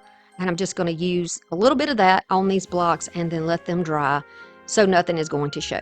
You can do this ahead of time on all the blocks if you want to, but this is a new project for me. I've never done these before, so you're going to see me take the long way around to figure it out. Now, I want these more matte, so I'm going to take this matte paint. It's just a clear matte spray, and I'll show you how you can change those to a matte color. All right, I'm going to do all the ones I'm choosing today and set them aside and let them dry. Just a very light coat. Now I'm going to take my moss pieces and start playing around with what I want to go where. The thought process is that I want to have some height. I want it to look like, you know, there's some dimension. So I'm using all these different types of little mushrooms and stones and moss to do that. Now these came out of the Easter section at Dollar Tree, 2 different size mushrooms, and I want to change the color. They're just foam, y'all. They're easy to paint. So I'm just taking some matte linen colored paint, and I'm going to go all over the bottoms with this and let it dry. And then the top, I'm going to use chocolate brown, and I will stab them in some foam and let them dry, and you'll see it later. Now look at the difference that makes. Now we have one that's matte, and then there's one that's shiny. I definitely like the matte better, so that's what we're going to go with. But you can skip this step and not even have to do that if you don't want to do it. But now I can see that there's a perfect little place there for our candle. See, here they are all dried, my little brown mushrooms, and I painted over this one too because it was just white on the bottom and I wanted it to be a little more realistic looking for this. Then I'm going to take scraps, like I told you. Grab that scrap box of all those greenery pieces that you haven't used. I've got some sticks here. They're just plastic, and and you'll see a better look at that later, what the big ones look like. And I've just taken little pieces off. They're plastic all the way through. These particular ones don't have any wire in them, so you could really just cut them with your scissors. In fact, I think I do later in the video. All right, so I'm playing around now. I like to put everything kind of in place where I think I might want it before I glue anything down. All right, I'm going to check twice before we glue it down. Kind of like measure twice and cut once. It's kind of the same kind of thought, I think. So here is some of that preserved moss, and no, I did not preserve it myself when I bought it. It came this way. I'm looking to see how I want it to fit. Do we want it to look like a little hill? Do we want it to be flat? Do I want to see the underneath part or just the top? It's all customizable. You can do it exactly how you like it. You can leave the bottom flat if you want. You could use some type of AstroTurf. You could just paint it green, however you like it. So all of these boxes, and there are 5 of them, I have created all these for y'all, for my people who love the forest look, for the ones who loved miniatures, because so many of y'all say you love the little miniatures. So these are for inspiration, okay? You can buy mosses at Dollar Tree, you can get them at any craft store. Just check your prices, make sure that you're not spending more than you have to. So I like the idea of the tree being kind of behind. I'm going to add some glue there. Tap it down, make sure it leaks back there behind the moss, kind of seeps back there. And then you can start adding in your layers. So this is just a piece of like a evergreen that came off of some of my Christmas decor stuff. Picked it off. And then I'll just place it down in there. A little glue to the bottom so it stays in place. You can take some glue and glue the branches down in the back if you want to. Got a little bit of fern in here. Add that maybe to the clump. See how that looks? And then I can glue it down. You're going to see me using interchangeably the small glue gun and the big glue gun. I keep them both on, and I use them when one runs out of glue. I just grab the other one, or if I have a bigger area that needs to be done, I get the big one. If I've got something fine that needs to be done, then I'll use the smaller one. I'm going to place this right in between, and the reason I'm putting down this first is because I need to make sure, since it's wider than the box itself, that I can get it glued down and have enough room that I don't pop the picture back off. So I'll use a little bit of E6000, and then just a little bit, really, I'm just kind of rubbing that in, so it's a really thin line, because to finish this project, I need to have a quick grasp, right? A quick grip on there so I can move on and show y'all what to do. Otherwise, these types of projects would probably take me a week. And since I put out 2 videos a week, yeah, I do have a family. I gotta do other things, right? All right, so now I'm going to take my little cutters here, and I'm just going to clip off some of these mushrooms and decide where I want to put them. Of course, they're going to be growing near or on the moss. We like that. Growing off the old stuff, probably from the roots of that tree in the background. I love the layers in here and the look of it. All right, so now let's see what it looks like once we get it lit up.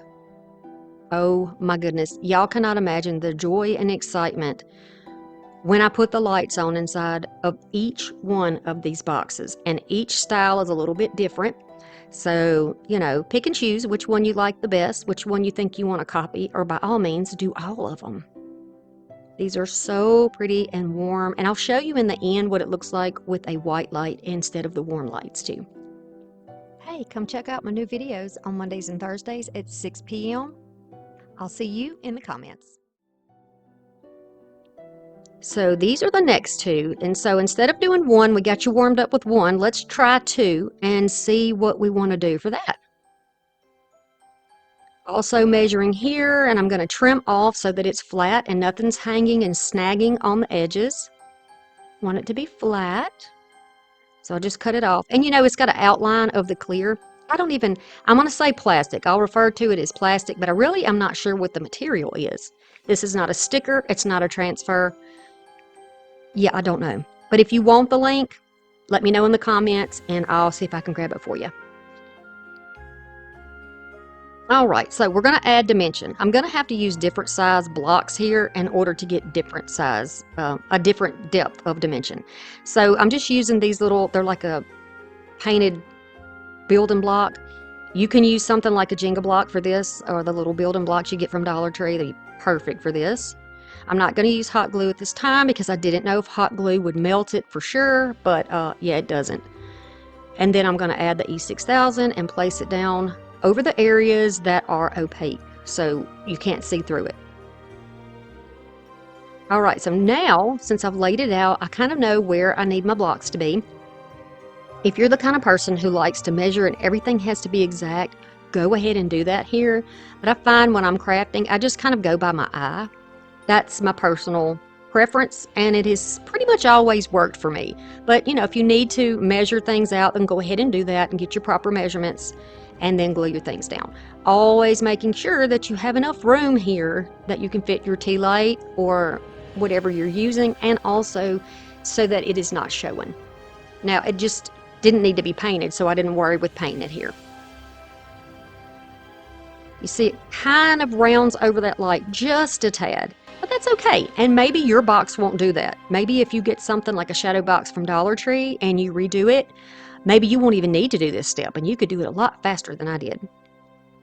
I'm going to take some scraps and put in the corner because I know that I'm going to put the one with the castle up there. Look how beautiful that is. I'm going to put that up there, and I want it to look like there's a tree behind it. So then I'll add my hot glue to the blocks and place it down up top. Now my lighting got a little dark here for some reason, so I had to use an adjustment in my editor. So it's going to look a little funky for a little while, and I do apologize for that, but there's no way else for me to fix it. So yeah, so y'all just bear with me for just a minute. Okay, so now I'm going to put my moss under here. I want it to almost look like little hills. And you could use rocks or stones here if you wanted to. You could use, see the little blocks to the left? You could use those if you wanted to. But I wanted it to look like, since it's an arch that goes to the inside, I wanted it to almost look like if you climb the hill, you could go right in there and go up to that beautiful turret at the top of that little castle. In between the stones, of course, we're going to have more moss growing, right? You could even tuck some mushrooms in there if you wanted to. Y'all go buy those mushrooms at Dollar Tree. If I get back to Dollar Tree anytime soon, I'm going to go ahead and grab several of them. There's purple, pink, there's a teal color, I think. But they can be painted so easily, and it is such a cheap way to have mushrooms in your decor. All right. And believe me, y'all, I don't take more than I need. I don't. I'm not that person that wipes the shelves out at Dollar Tree, but you do you. Okay. So now this one is going to go more toward the front. I'm going to add, again, some E6000 and just a couple little dots here and there. I forget what I do from project to project, so I just go ahead and do my own thing, and if I mess up, I tell you I mess up. All right, and again, it's a little tiny bit rounded outward because of the candle. That's why I put the candle there, so I could get my measurement right and glue it in the right spot. Now here are these picks. These came from Temu. I'm going to tell you, like I tell you in most of my videos, I don't encourage you to go anywhere you don't want to go, do anything you don't believe in, or feel uncomfortable about anything. However, on this channel, there's no need for us to discuss it. If you don't want to use products that I use from a particular place I use it from, I'm encouraging you to take the inspiration and go see what you can find. You could probably find a branch maybe in your yard or in a park that you could cut and use to do the same thing. But I love the green and black on here. It looks moss covered and it's perfect for my projects. I use so many crafting supplies that I'm always looking for the cheapest option, A, for you, so that you have no reason to let your budget or whatever interfere with your crafting, and B, because I go through a lot of material here and I do recycle a lot of things, so good quality is important to me. All right, so now with that said, let's keep going. I'm going to continue to add, and look at all the depth we have here. There's branches behind the castle. We got a tree in front of it. I'm taking some little branchy pieces. I took a placemat that was like a bunch of sticks together, and I took the entire thing apart, and I have been using the sticks off of 2 placemats for years in my crafts, and I absolutely love them. It just gives it a little something extra, right? A little extra look. We're going to continue to add. Do you like it better with the one, or do you like having the 2 in there? Because I think either way is really pretty. Look at the little mushrooms picked in there. How cute. I love it. I look at all of my projects, all from side to side, back and forth, to make sure that everything is how I like it. And then look. Oh, look at it lit up. Isn't that beautiful? It looks like the sunset, like you're walking into the sunset. Beautiful. Everybody's asleep at the castle. Okay, here are the two I have chosen for this. One of them almost looks like a tree house. It's really cool. What if you have something on there you don't want to use? Like this little section looks kind of springy, and I really don't want that in here because I don't want this to be specific to any season. We want this to be an evergreen project. So we can have this in our home decor any time of the year, no matter what, and it looks good, right? All right, y'all have seen this process. Right now, y'all know exactly what to do to get this braced. Decide which one you want in the front, which one you want on the back. I'm going to use a little bit of E6000 to put down these blocks.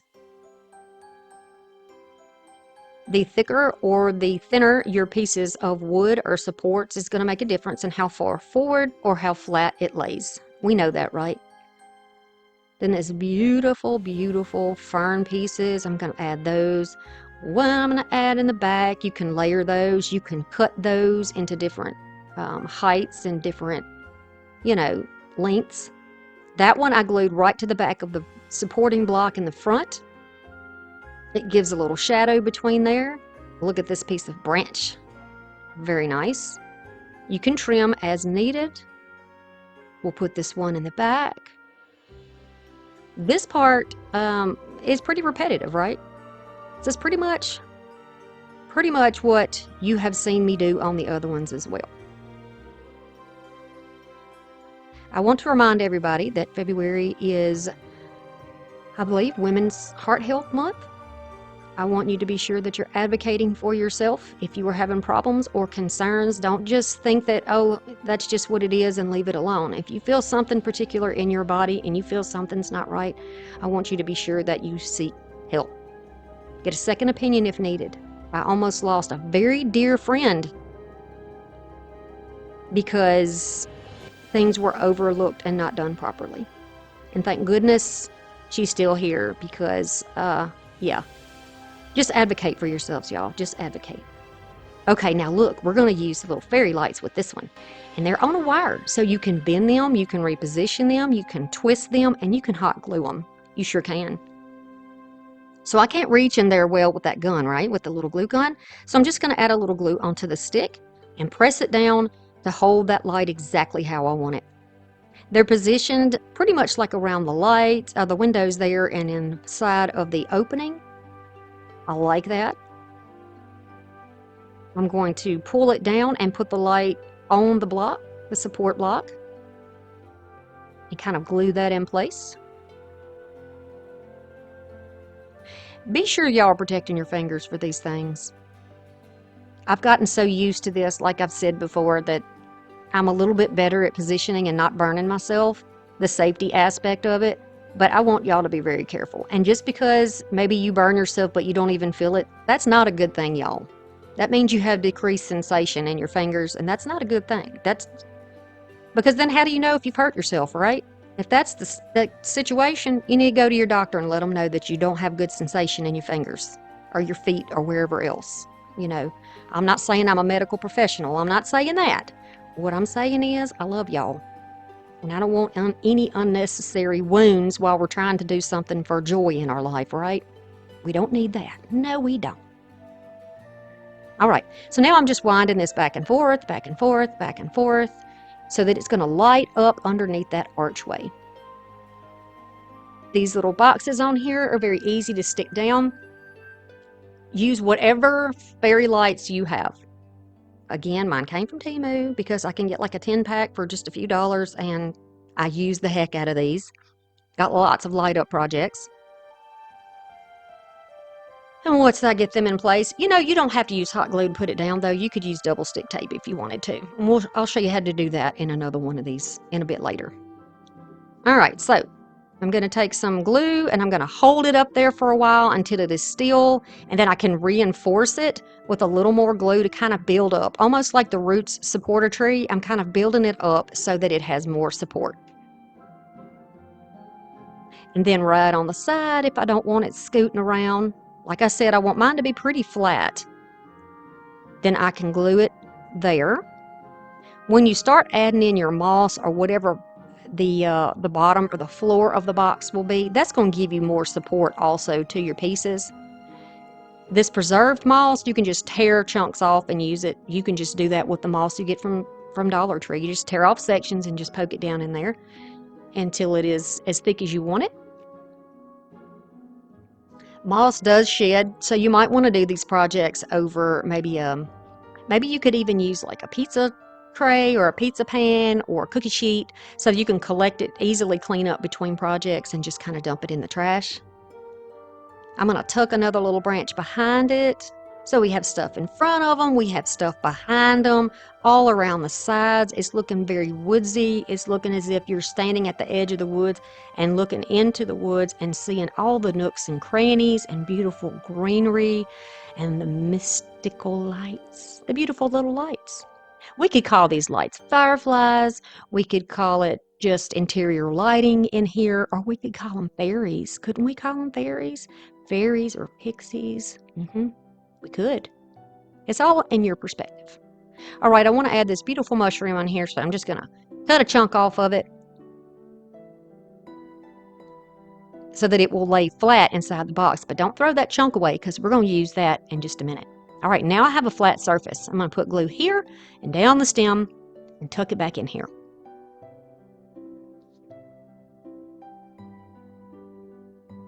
Y'all know my love for mushrooms, right? And all things mini. All right, so now I'm going to take that little piece that's left and I'm going to put it on the bottom like a shelf mushroom. Isn't that great? We didn't even waste any piece of that mushroom. I love that. So now our lights are on, and this is how this one looks. This might be my favorite. I'm not entirely sure. I have a special place for all of them, though. Isn't that adorable? I would really appreciate it if you're enjoying these to please share these on your social media. It helps my channel tremendously. And we're going to use some painter's tape, paintbrushes, of course,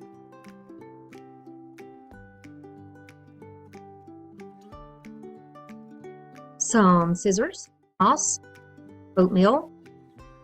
And these are the vases I chose. These are from Target, and I actually got them at a store called Dirt Cheap. And these beautiful whispering willow, love it. This is just an example of the pieces that we might be using today for these projects. Okay, so for the smallest little vase, it has a wider bottom than it does top. You see, it has kind of a tapered look upwards. So I knew I wanted to use these mushrooms because I like it with that oatmeal chalk paint color. Still too big, and although I could have curved it over the top, I didn't like the idea of it being over the top. So what you can do in a situation like that is just slowly start trimming away at the bottom of your transfer, maintaining the shape. So all I'm really doing is keeping a roundish shape, trimming it down little bit at a time until I'm sure of the size that I want. And then I do decide that I want to separate the small one from the larger ones to make it a little bit easier to work with. And I do recommend that you cut your stencils into sections to make it easier for you too. It's just a little bit less to have to handle at one time, you know. So you can see I'm really taking my time here, and I want to keep this looking like a curved bottom. I want this to mimic the way it looked, you know, to begin with. And now I've got it. Yeah, I've got exactly where I want it. So I'm going to trim off anything else that might get in the way. I'm going to keep my necessities there on the backing, and then I'll decide how I want to place it. So I have a little bit on the glass and a little bit on the painted section. I'll press it down well with my hand, and then I'll grab that tool and start laying that down. The mushrooms and everything in this set are stunning. There are strawberries in there. There are vines, tree stumps, all kinds of birds. It's just absolutely beautiful. I know I'm going to be getting more IOD. Now, you may consider that it's an investment to get IOD, but I'm always talking about saving money on your channel. There are certain things There are ways you can save money by getting things that are at a discount price, that are clearance price, that are curbside finds, that are garage sale finds that you get at the thrift store, that you flip from something you already have and maybe paint it, make it different so that it matches your decor now. You can save money that way so that when you have things that you really, really want, like something that costs a little more money, something that's, going to be a little bit more of an investment, you have saved money all along to get it, and it's worth it. That's my opinion, and I encourage you to consider that when you're buying, products to make your crafts. And you may think, oh my gosh, that just costs too much. That's not budget friendly. Yes, it is. Yes, it is. You just have to be cautious about what you're doing, and you have to pay attention to your budget and what's going to fit into your budget. Now look how easy that was. I didn't even have to use the tool. I just used my fingernail to put that down. Isn't that something? And I trimmed that down, and instead of having it sitting by itself over there, I put its stem right next to the clump so that it looks like they all came up together. And I like that. Now you will notice I scratched my paint a little bit. You see here and here? That's so easy to fix. I'm going to get my little stamper brush, take some of that paint off in the same color, just take most of it off, and just pat it down over that really lightly. Once it dries, you'll never even know there was a scratch on there. Gotta love chalk paint. Now, how's that? We don't give up easy over here, do we? This is a slice of wood, but you could also call this a live edge sign. So I'm going to sand off my area here. I found this at the thrift store. I am just going to go over it with my little sander to make sure that the area that we're going to apply the transfer to is nice and smooth and gets a good grip on the wood. I also like to take the edges there and just kind of round them down with the little sanding tool. And this just came from Dollar Tree. I didn't spend a lot of money on this. If you want to use a hand sander instead, you can certainly do that. I'm not going over onto that raw edge. I want to leave it that way, and I'll show you how to preserve it. Wipe all of your sawdust off of there, or your little dust from where we sanded, sanding dust. See all that excess? You got to get that off. You don't want to mess anything up or have anything interfering with the bond between your transfer. So what I'm going to do is just take a paper towel, which I really wouldn't recommend. I should have used a brush so it wouldn't get stuck in the cracks. But knock off everything that is, freely falling apart on the edge. Okay, and then we're going to seal this with some Mod Podge. I'm going to use my satin Mod Podge because I'm out of my my matte Mod Podge. Going to use the satin, not a problem, doesn't matter to me. I'm going to go in there with a stiff bristly brush, and I'm going to press that down into all the cracks, all the areas around the bark, in any little section that has an opening in it. I'm going to be sure that I really get down in there. And I'm not going to use a brush and brush it on because I will possibly damage the bark and have some of it fall off. I want it to stay where it's at. And so by bouncing this up and down in there, I can keep it all in place. And then you can also go over that outer ring or that little darker area on the edge of the light wood. You can go over that as well with it. So they're just pouncing it in there so it gets, you can see the little cracks. You want that going there. Now this is going to keep it from falling apart. For those of you who are not aware, this is a good way to preserve those little raw edge pieces of wood.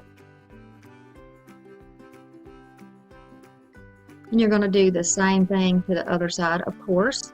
And then we're also going to flip it over on the back. And then I'm just going to kind of brush it on the back. If you need to pounce it up and down, you can do that. But since this is a flat area, brushing it's just fine. Now you can also dry this a little bit if you want to with your heating tool, or leave it overnight, whatever you like. I used my heating tool.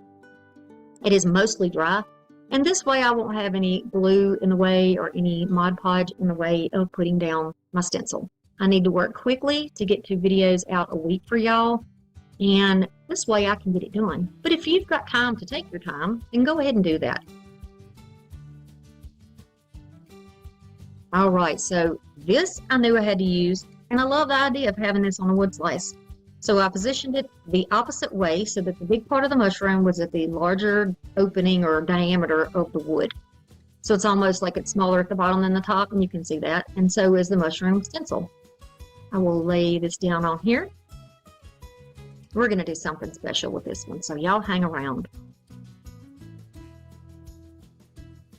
All right, and then when I get it in place, I'm going to press it down. Now, once you drop it down on that wood or your surface that you're using, you're not going to be able to pull it up. So you be very careful before you put it down, or you are going to tear your transfer. But I love that it has that stickiness to help hold it in place. Love that.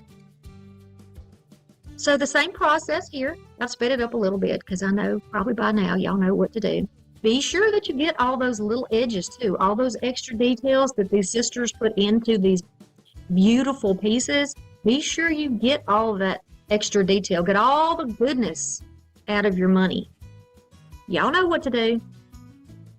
I'm going to go all over this thing.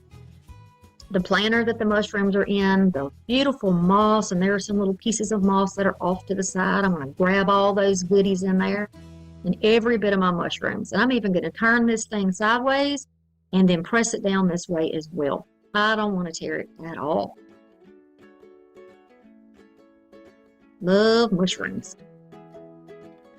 Okay, then I'm going to slowly peel this up. I'm making sure that I'm looking underneath as I'm doing it so I don't leave any pieces out. Do you see the richness of this color? Look how beautiful that is.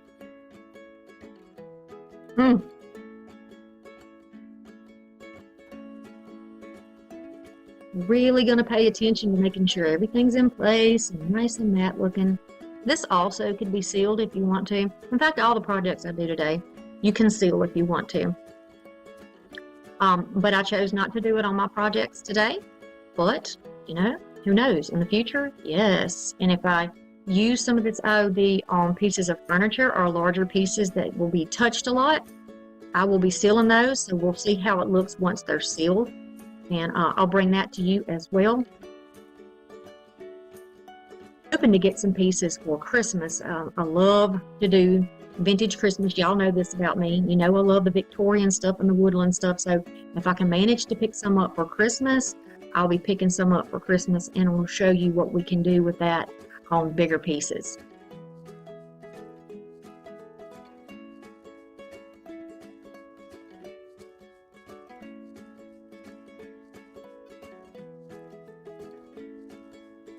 Now I'm going to add on some of these little pieces of picket, and this just comes in a roll. I got mine while I was thrifting, but you can definitely buy these at like Hobby Lobby, Michael's, Joann, I'm sure has them. You can order them on Amazon. I think I saw some on Temu as well. So you can use those to place down in your moss and make it look like it's a little, kind of like a little garden gate. You know, just a little extra something on there if you want to adorn it in some way. And I like the moss on the bottom and the little garden gate. So why not add a little more nature to it? I'm going to take this branch I found outside. It's got a little bit of lichen on it. Beautiful, beautiful sagey looking color, grayish green. I'm going to add this to the top because why not? Why not? Let's really do this up. You don't have to just put a transfer down on a piece of wood and be done. You can embellish it, really make it your own. You know how we do on this channel, ladies and gents. You know how we do. I just wanted to add a little bit of that green back into the top of it like we had in the bottom. And I'm just going to add a little hot glue to put those in there. Just to bring the color up a bit, but you certainly don't have to do this. Not at all. Like it. And right here in the top, I'm going to add a little hot glue, and I'm going to add some Spanish moss right in the top.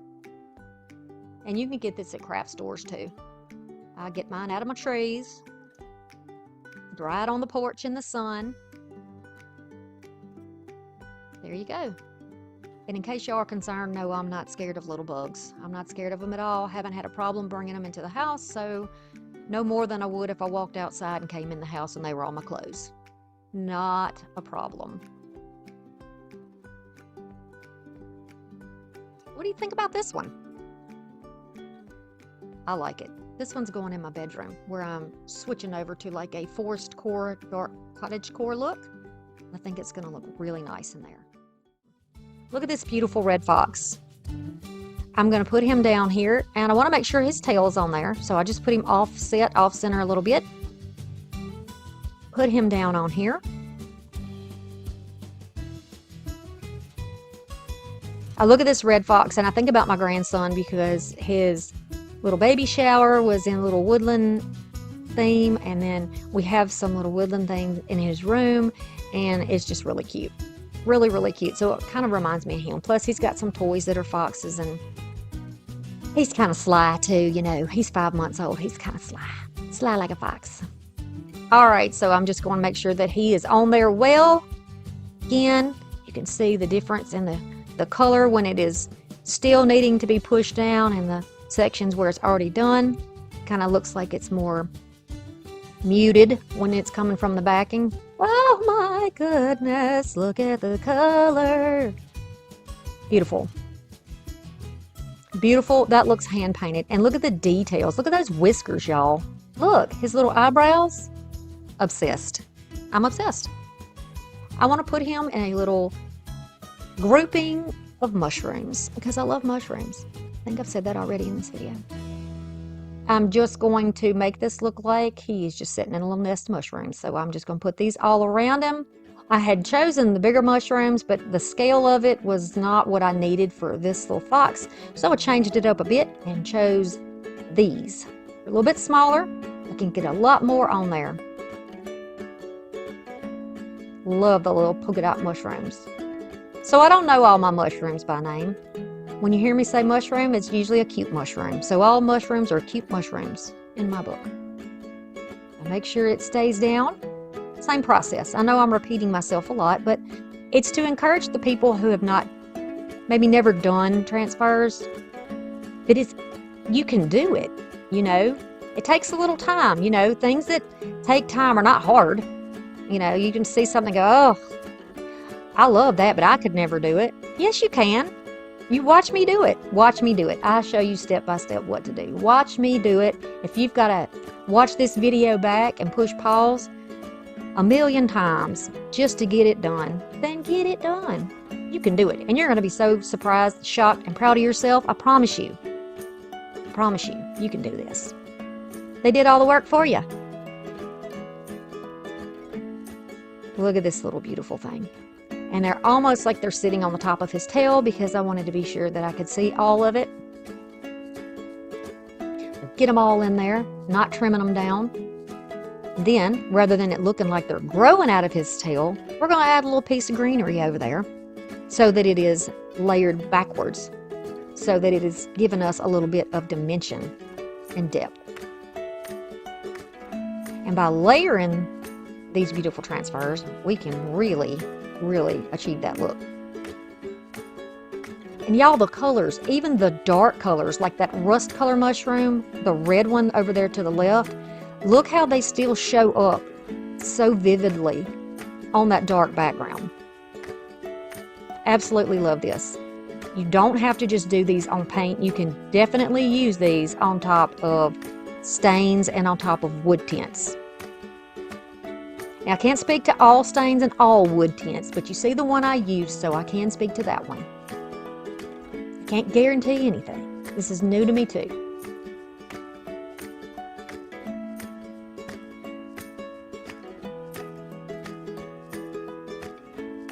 Put another mushroom up here.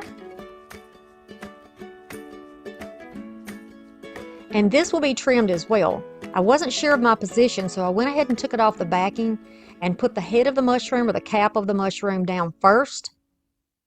And then I took my scissors and trimmed right up to where I pressed it down so that it would be flush against the side of the fox.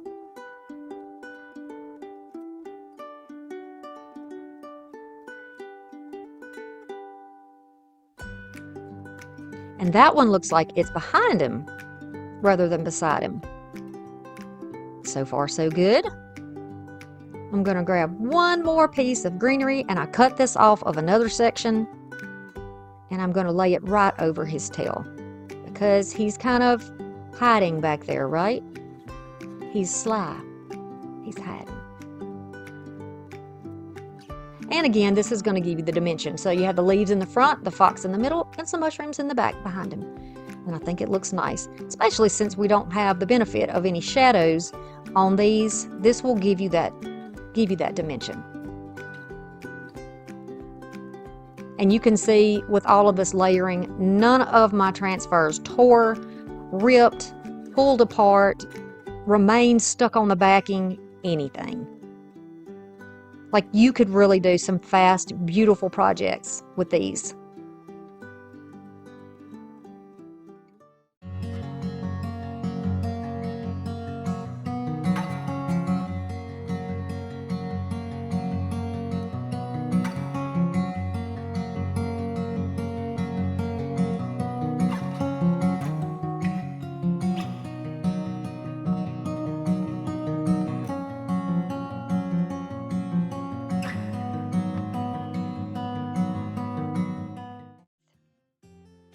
Okay, y'all, I got a big old box of moss. Yep, big box of moss.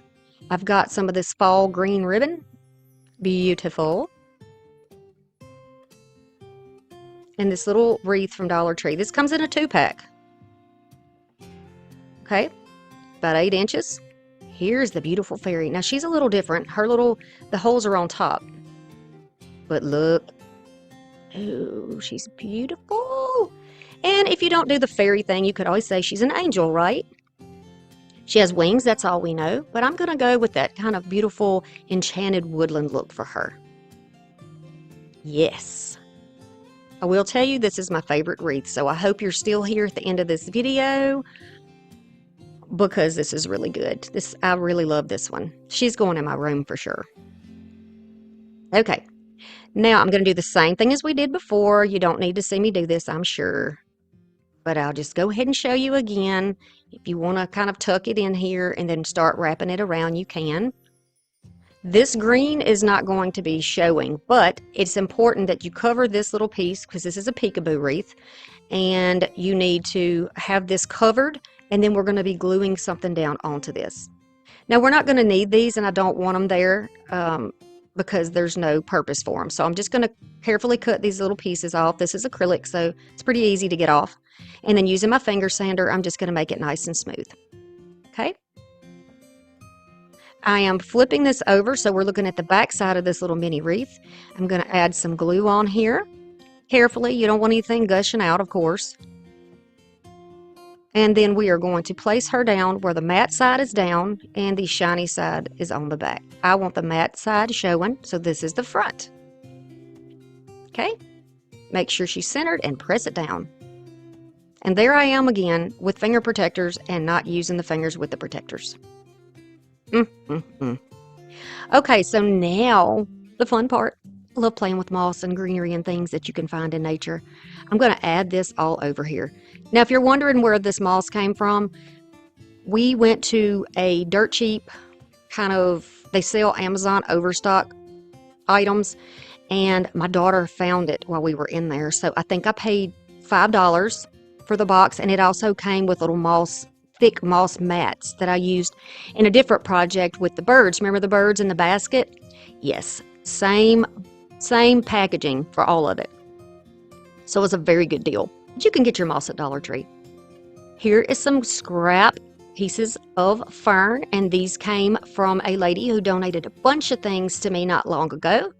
I used it in another fairy project. And then these beautiful little pieces of perhaps seeds or little pods. Now these came out of the woods by my house. And then here's that grapevine wreath. And you'll notice on this wreath, they have these little curlies on them anyway. So I was inspired to go ahead and add the ones that we found in my yard all over this wreath to really give it that beautiful, whimsical look. Nature provides us with so many beautiful things that we can use. If you just pay attention, if you just pay attention. So many times we are kind of caught up in everyday things that we do and, paying the bills and working and taking out the trash. And, well, maybe if you have a long driveway, you can pay attention when you're walking to the driveway. What do you see on the ground? What do you see around you? What do you hear? Do you hear the birds? If you look up to see the bird where the sound's coming from, do you see a nest? You know, is there moss in the tree? Is there moss on the ground? You know, think that way and you'll find all kinds of beautiful things. And it really does make my heart happy when I see things in nature that are beautiful that I can bring into my home. So I'm just kind of placing it here and there and just gluing it into place. It's really easy with these types of wreaths because you can tuck them in. You know, you can tuck them straight down in there. It gives them a little more security. And then you can cut pieces apart like this one. Just gonna carefully cut that apart and then just tack them down wherever you like them. These are pretty.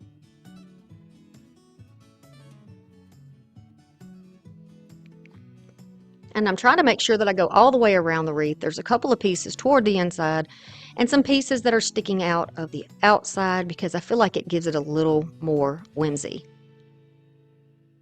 See the difference? Some of them are tightly curled, some of them are just kind of wavy, kind of like hair patterns, right? And this is how it looks once we get it all curlied up. It looks like it belongs to the wreath, doesn't it? Oh, I love it. Oh, my heart is so happy. Okay, so now I've got all this beautiful greenery and I'm going to start picking some little bundles of fern to add here and there on this wreath. And I'm just looking at kind of, you know, little natural like openings in the wreath so it looks like they would actually grow out of that place. Plus when you do it this way, it makes it easier for you to glue everything into place. It's like a little nest where you can add things. So that's what I'm going to do here. And if you need to add a little extra glue on your leaves, then just, you know, a tiny bit of glue and then press it down. For me, these little plasticky pieces, they kind of turn back on themselves sometimes. I think it's just the way they were made because, you know, ferns kind of grow in those little bunches like that. So it just depends on what you like. If you want to let them do their own thing, then you just let them do their own thing. You'll see me switching in between the bigger glue gun and the smaller glue gun because I run out so quickly with the smaller glue gun that the bigger one is always there for backup for me.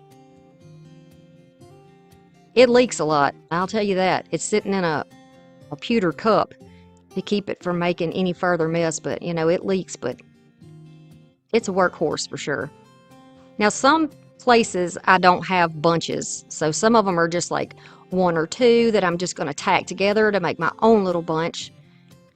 You can cut your pieces down and make your pieces work for you. I know that you can get little pieces of fern at Dollar Tree. If you want smaller pieces like I have, just cut them.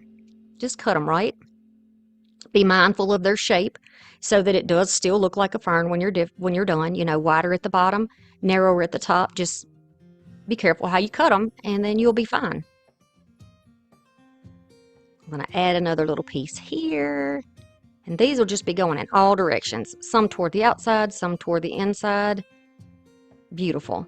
You could stop there if you wanted, but I'm going to add some moss. Of course, I'm going to add a couple more things here. Now, another great thing about a grapevine wreath is that you can just tuck pieces in here or there. This is preserved moss, so when you leave it out, it gets dry. So as this is drying, it's going to stay in place here. But just, you know, if you are using dried moss or if you're just not sure how this would do, now you wouldn't want to put this outside. This is an inside wreath. But if you needed more security, you could go ahead and glue them in place. I will be gluing some pieces and some I'm just going to leave. I'll leave them alone. I like the shape of the moss, and if you use a lot of glue or too much glue, you're going to burn your fingers and you're going to deform the shape of them little clumps of moss, and I don't want to do that. I want them to be nice and fluffy. Nice and fluffy, so it's a little place for the little frogs and lizards and fairies to lay their heads, right?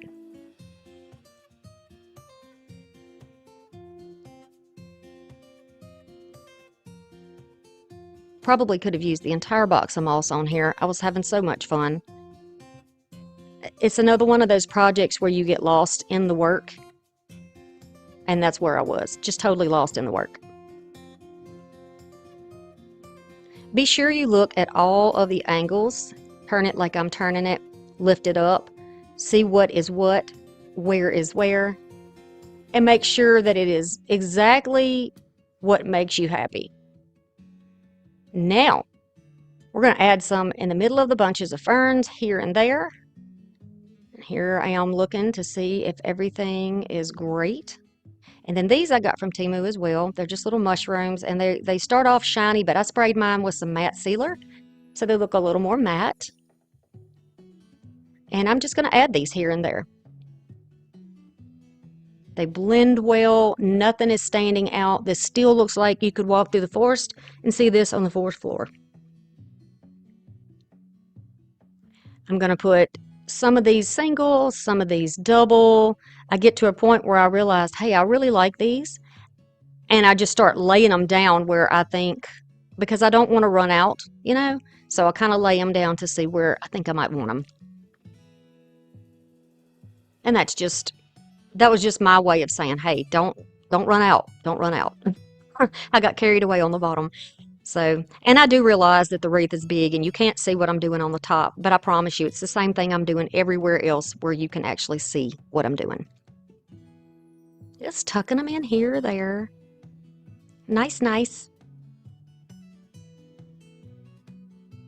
All right, and I'm going to take those little pieces. Do you know what kind of flower this is? Y'all have any idea? Because I'm not sure. But they were very easy to pull off the little branch. I got these at the thrift store. When I say I got it at the thrift store, I got it at the Goodwill bins. And y'all, I don't mean I went on one trip and got all this. And I don't mean I'm going every day. I have not been to the thrift store since October. I have a stash of things that I need to go through. So I'm doing some thrift flips. I'm using some of the greenery and stuff that I'm telling you, my studio was a mess. It's shameful that I had such a mess in here because it wasn't organized. Some things that I wanted to do got lost. But that's okay because I still have the ideas and we're going to do them now. Yes, we are. They inspired me in the store and I remember why I bought them. So we're going to start using them. Yes, you're going to see some thrift flips this year. All right, so I'm just going to place these here and there. You know, this is going to give it sort of a springy look, but keep in mind that there's a lot of purple in that acrylic piece that we're going to be using. So that little sun catcher has a lot of purple in it. This is sort of a wilder look, a more natural look that I'm doing. And it just seems fairy-like. It seems light and wispy and just beautifully fairy-like. So I'm going to add a mushroom to the peekaboo section and a little flower. And we already had the little pearls there. She's beautiful. Now we're going to use some jute to hang this one. I'm always trying to give you ideas, but you can use your wire here if you would like. You can hang this any way you want. I'm going to use the jute. I'm going to show you how you can do it. And I think it looks very good with the type of wreath that we're doing, with the theme of this wreath. So I'm just going to tuck this around the outside where it connects to the ribbon, push it into place, and then we can add a little more glue over the top. Use cool glue so you're not burning your fingers here, or use your finger protectors. Just going to use a piece of ribbon to lock it in, trim it off, and then we're going to go through the frame like we did with the other. And we're going to hang it, see whatever height that you like. And I love the jute with this one. I just think it's so pretty. Can't you see that in miniature form in a little fairy house hanging on her wall? Oh my goodness. All right, so once we know how far down we want this to hang, we can go ahead and tie it off and trim off, you know, whatever excess we have. We don't have to keep that. And because it is a viney wreath, you can just hang it right from the vine. You don't have to actually put a holder of any type on, but you could if you want to. Oh my goodness.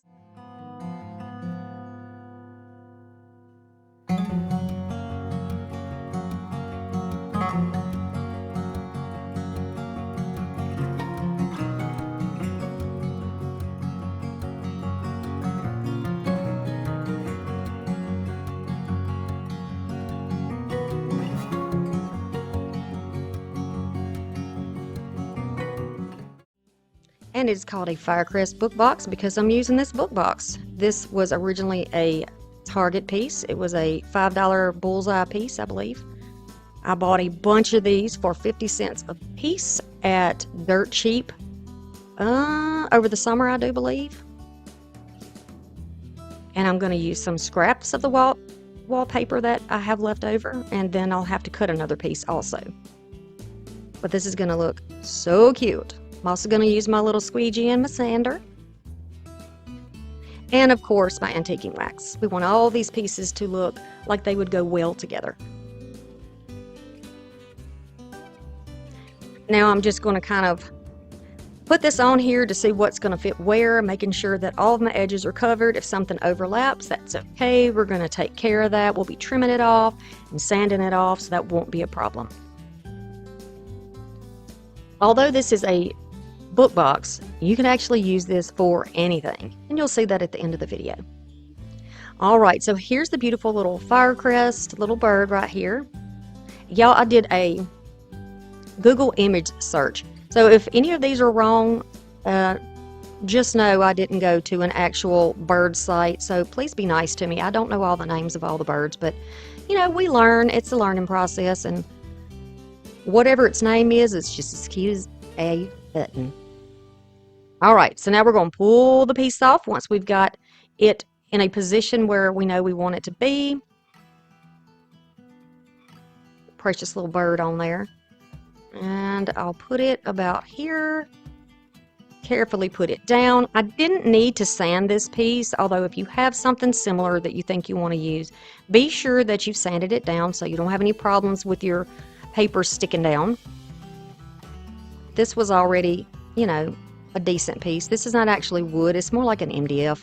So I'm using my squeegee sideways or kind of at a slant to push down on where my edges are, so I will know exactly that well, for one thing, my paper is going to be firmly adhered, but I can also kind of visualize where I'm going to need to sand. So I'm just going to start sanding it off and removing the little excess pieces.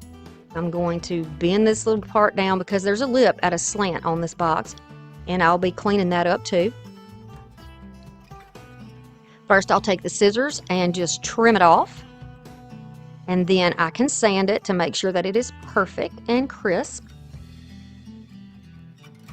No need to even paint this box because we're going to put all this beautifulness on it. I'm going to go to the other side and I will get that off. And you know, as I was doing this, I was thinking, when I put the sides on here, are they going to overlap and look ugly?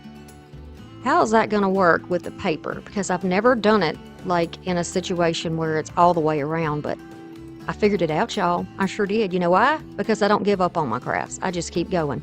I see it in my head and I just go with it. And I encourage you to do the same thing. You know, if it brings you joy, and I love crafting. I absolutely love crafting. I love creating for YouTube. I love creating ideas for you. I love inspiring you, talking to you in the comment section. You know, it's a lot of fun. I really do love my job, and for that, I thank you. If you're a subscriber, a viewer, a channel member, all of the things that you do here, the commenting, the liking, the sharing the videos is wonderful. It's wonderful. It's so helpful and so appreciated. I'm just humble that people see my work and think that it's something they keep coming back for, that they really like it. And I love that, and I thank God for that. All right, so now we're working on the sides. I'm just doing the same kind of process here, and I'm again thinking, oh boy, how are we going to make this edge crisp? But we're going to manage. We are going to manage. I'm going to get most of that excess out of the way. I'm going to push down firmly with that little squeegee on that line so nothing peels up while I'm sanding. I'm going to gently go around where the feet are on here. Go around the back. The whole time wondering, am I going to mess this up for the video or get it right? All right, so I'm going to peel that off. And then, while praying and through clenched teeth, I'll go over the edge, and y'all look. Y'all look. Perfect. So I'm going to go over here to the other side with another piece of scrap paper. I wanted this mushroom on this box, so I just rotated the paper in a way that it would show up. And it fit. peel it off. Remember, use a little tool if you need help getting your paper away from the backing. And then I'm just going to place this down. And look at this wallpaper, and y'all, it is so pretty. I think something like this would be beautiful, like in my bathroom, because I love birds, and I already have blue and greens in there, like on my shower curtain. This would be so pretty in that bathroom. So pretty. All right, now I cannot stress enough how important it is to use that squeegee. You want your bubbles out, you want everything nice and flat, and make sure nothing peels away. So here we go on that edge. I'm feeling much more confident about my edge work here. Because I'm sanding away, I'm not sanding over the piece that's already down underneath, so I don't have to worry about that, right? Now I'm going to go a little bit extra with the sander around the feet. Once everything's taken off, going to go around my edges and just scuff it up a little bit. You know, I'm just kind of making the white from underneath show, because it shows here on the edges, and since it is there, we're going to make sure that that look is all over the entire box. We want this to look intentional, right?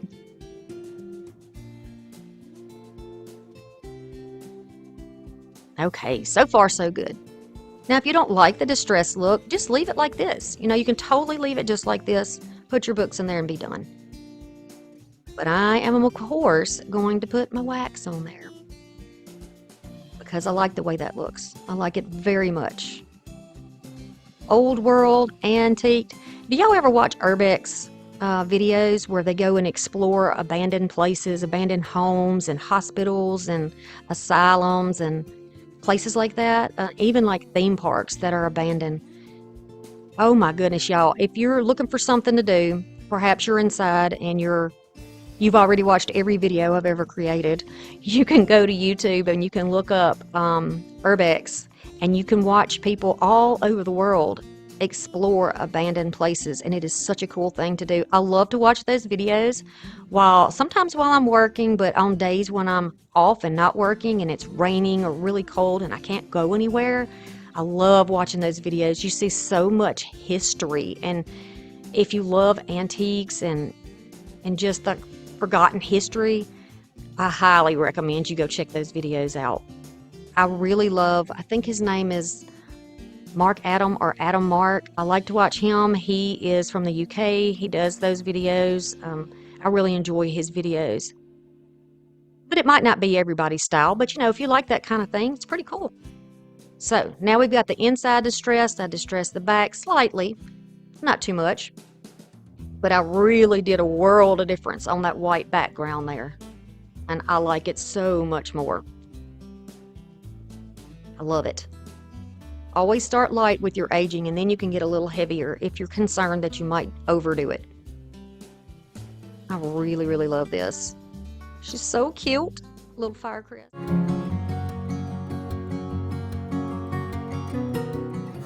Mushrooms. All right, I've got some foam clay. Love working with this. Here's the information in case you want to order some. It is from Amazon. I have a variety of brushes, and I will be using many more. I am going to be using light mocha and a little bit of a cream color on almost all of the stems.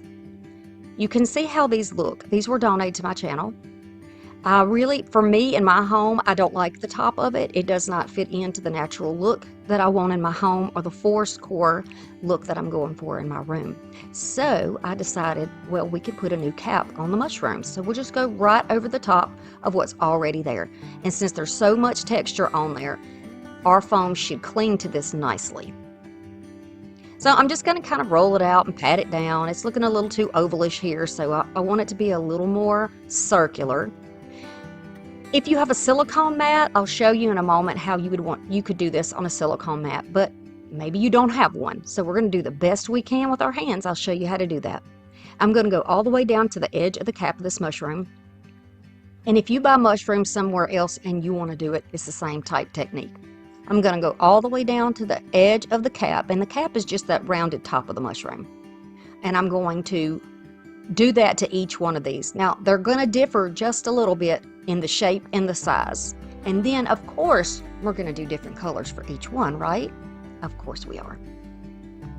Now, I don't know the scientific names for these mushrooms, but you can look them up pretty easily, I believe. So I'm going to press this down. I rolled it into a ball and I'm pressing it down. And don't mind that this is not dirty. I have brown paint on my hands and it's transferring a little bit onto the white here, but no worries. And if you have some foam that's already colored, you could do that too, so you don't even have to paint them if you want to skip that step. So now I'm going to put this one on and push it down. And it is kind of stretchy, so you can kind of pull it and mold it in your hands. This is actually quite fun. Very, very fun. I enjoyed this.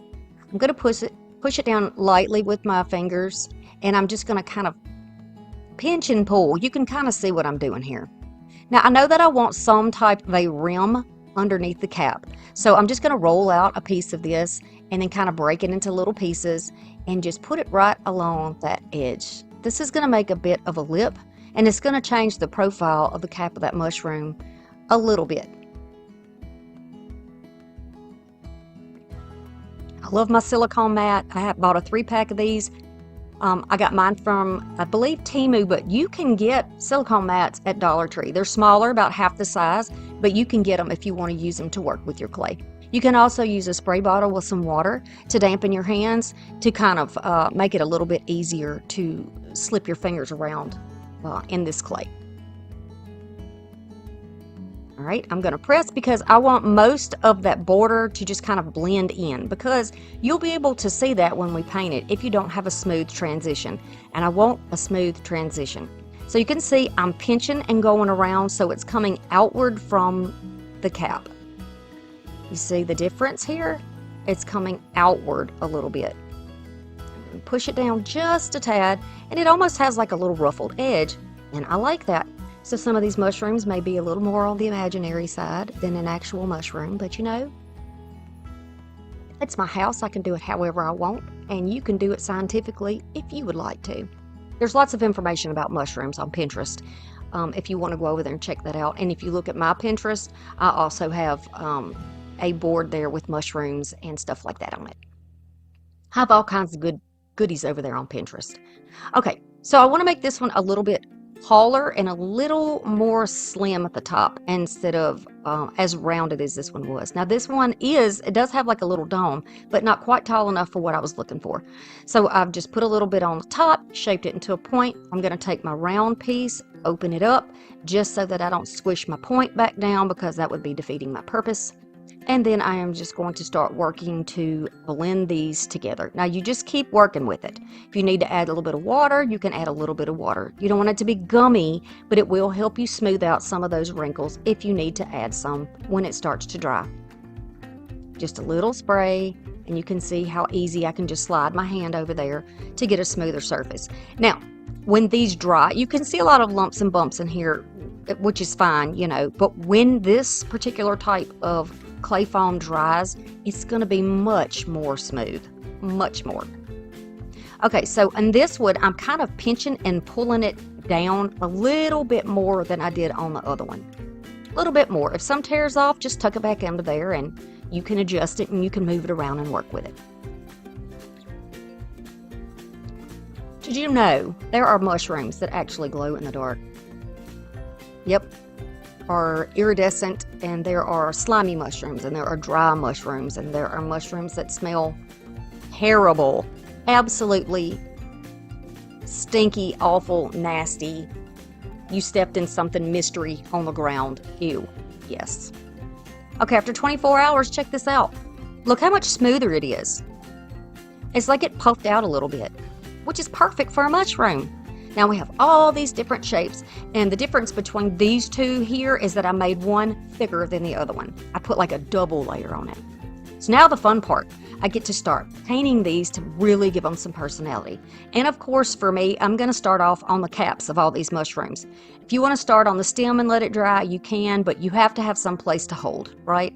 So I'm going to take the nutmeg brown and go all over this. This is going to be a rather plain mushroom that you probably see pretty often, but I can't say that for sure though. I live in the South and I see lots of mushrooms just in our 5 acres. I do have a video, by the way, 2 videos of me walking around my yard looking at mushrooms if you want to see those. leave me a comment and I'll get the link for you. But I'm just going to add on one layer, and then I will let it dry before we put the next layer on. And I'm going to go around the edge of the cap to cover up where all of the clay is. And I'll just, add a little bit more where I need to, but I don't want to leave a bunch of stripes in here, although, like I said, it takes 2 coats to get it covered.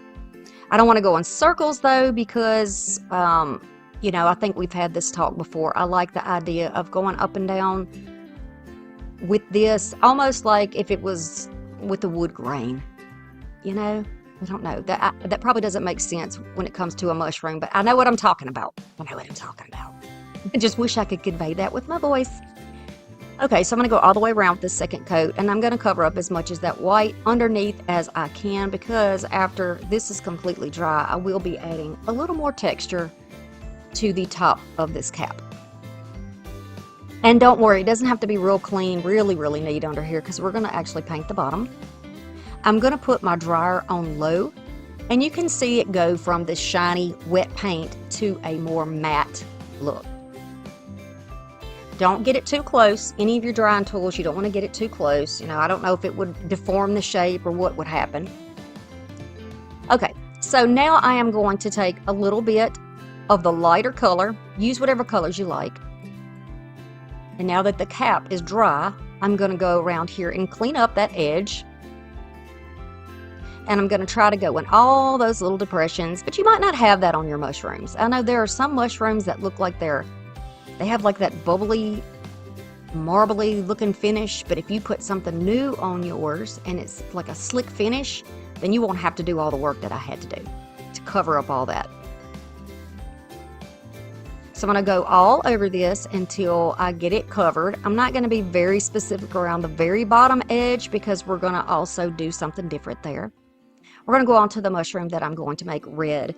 And we see this mushroom a lot in home decor. In fact, I've used this particular mushroom in a lot of my DIYs. This red one with the little dots on it, I love it. It's just cute. It's cute, right? And I am loving this flamingo red or flamingo, whichever. It is very pretty, deep red. And it is not too bluish. It's just very pretty. Okay, I'm going to go underneath here, do the stem just like we did before, and 2 layers of that red on the top. Going to the next mushroom. This one is going to be blue. That's right, there is a blue mushroom with kind of texture on the top, and I'm going to try to mimic that. Keeping in mind it's completely dry now. I'm going to use the darkest navy blue I have, and I am going to mix it with a little bit of black to get a very deep blue, almost black color. And I'm testing it here to see, and I do like that color. So I'm going to dip my brush in there and paint that entire thing that color. You can see where they're like little dents or bumps. All you have to do is add a little more paint down in there. It's hard to see that when you're actually using the clay and putting the stuff in, but once you start putting paint, you can see it. What a beautiful dark blue that is. I mean, it is deep, deep blue. I'm going to dry this one as well, make sure that it is completely dry, and go back over it with a second coat. Once that is dry, I'm going to go in with a little bit of a lighter color for the bottom, and I'm going to start laying down these little patterns. Now, if you look up blue mushrooms, it might even be under black mushrooms because the color is so deep. You can see that there's not a perfect circle on here, and I'm not trying to make a perfect circle. They're almost like leopard spots, or it's kind of hard to explain. It looks more like a peely texture, but they're little dots all over the mushroom.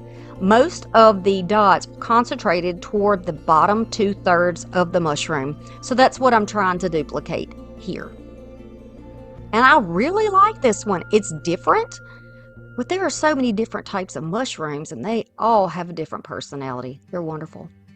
Okay, so we're going to take the back of a brush and go back to that red that is dry, and I am going to dip that in and make the perfect little dots all over this beautiful mushroom. Perfect little dots. Now, they're not perfectly spaced. I'm just not going to do that, and I'm pretty sure that nature does not do that either. We're going to say it doesn't anyway, so they'll be perfect to me. How about that? Perfect to me and perfect to you when you make yours. I'm just going to put these dots here and there. I'm trying to leave them spaced out a little bit and look all around the edges, pick it up and see where it could use a little more. And then it can be set aside to dry.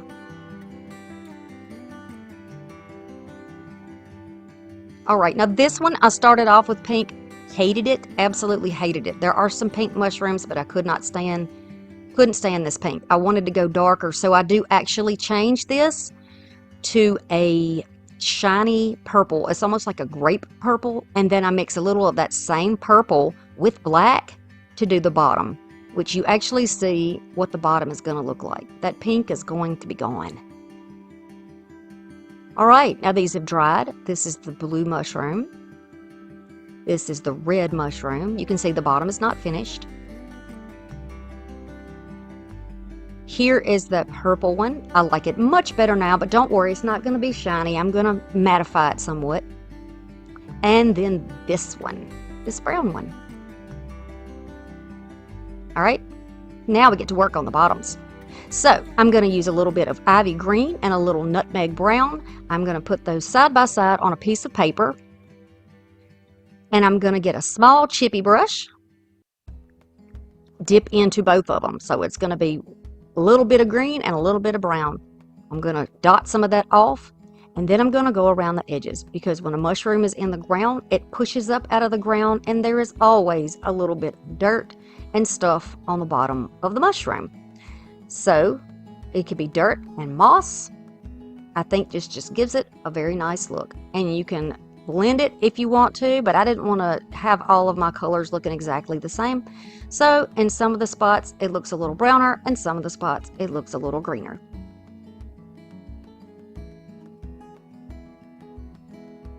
And I'll just do that until I get it where I like it. And I'm only going up about half an inch to an inch, something like that. You know, some of it's a little higher, some it's a little lower. I'll blend some in there a little bit more. But basically the stems are very clean looking, except for the bottom where they come out, right? I'm just going to drag some of that down a little bit. Okay, we'll do the same thing over here. Now this one is not as obvious. I probably could have put a little lighter color in here to make it look a little more sandy, because it looks just like a muddy green at this point on that purple.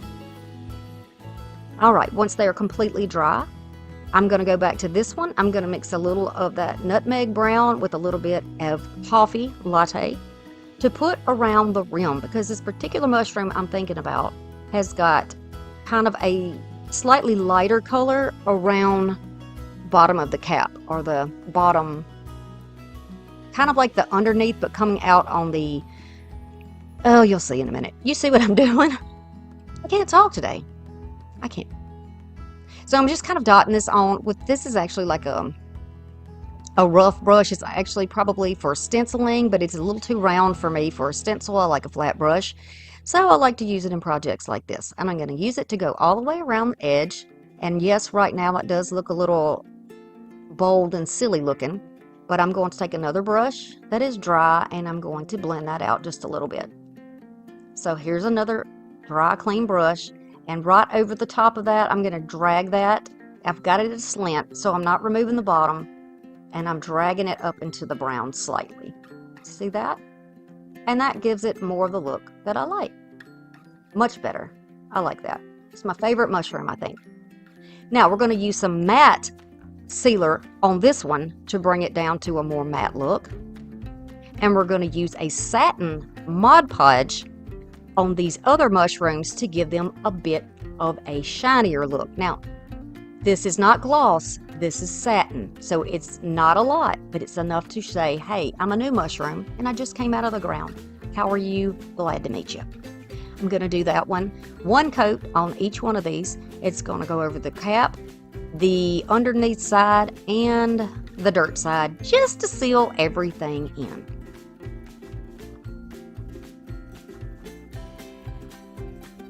Don't you love the texture of these?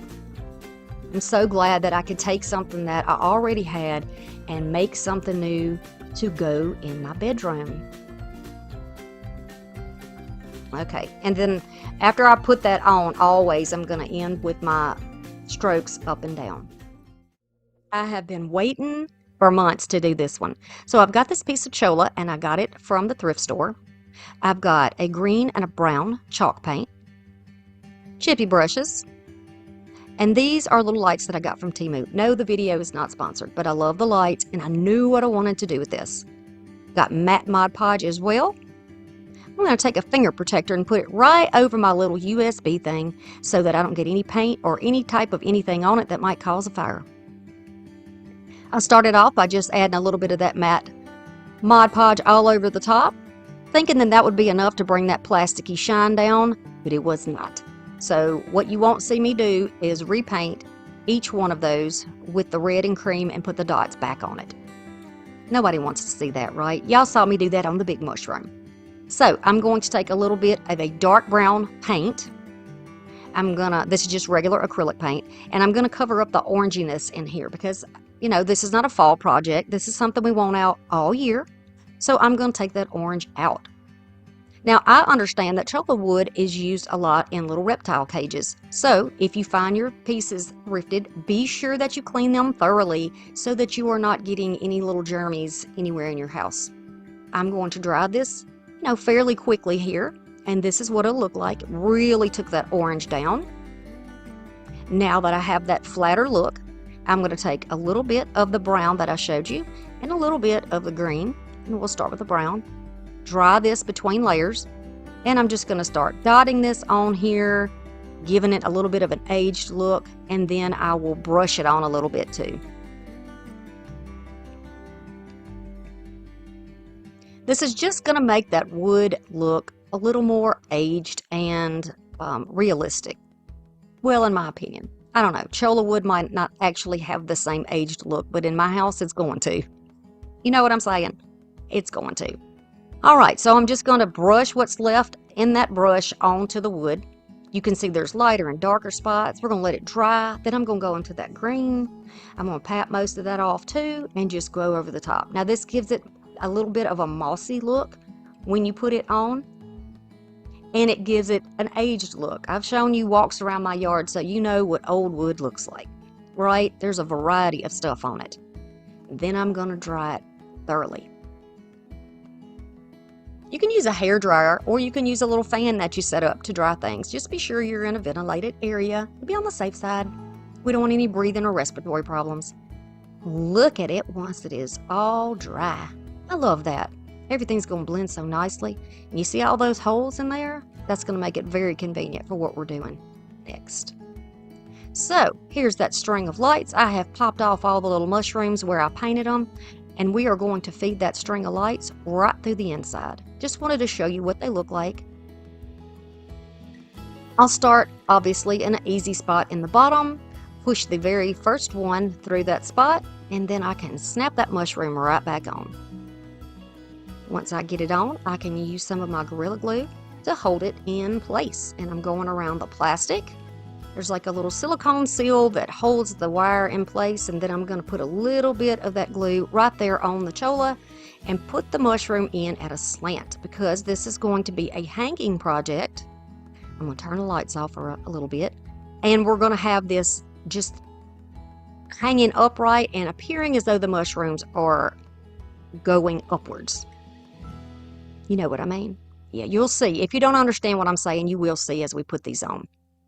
So I'm going to take another one. This was easy to get to. Now, once you get to the point where you're not able to use your fingers to reach into the piece of chola, you can use a stick, or there's another way to do it too, and I'll show you that shortly. If the stick works, perfect.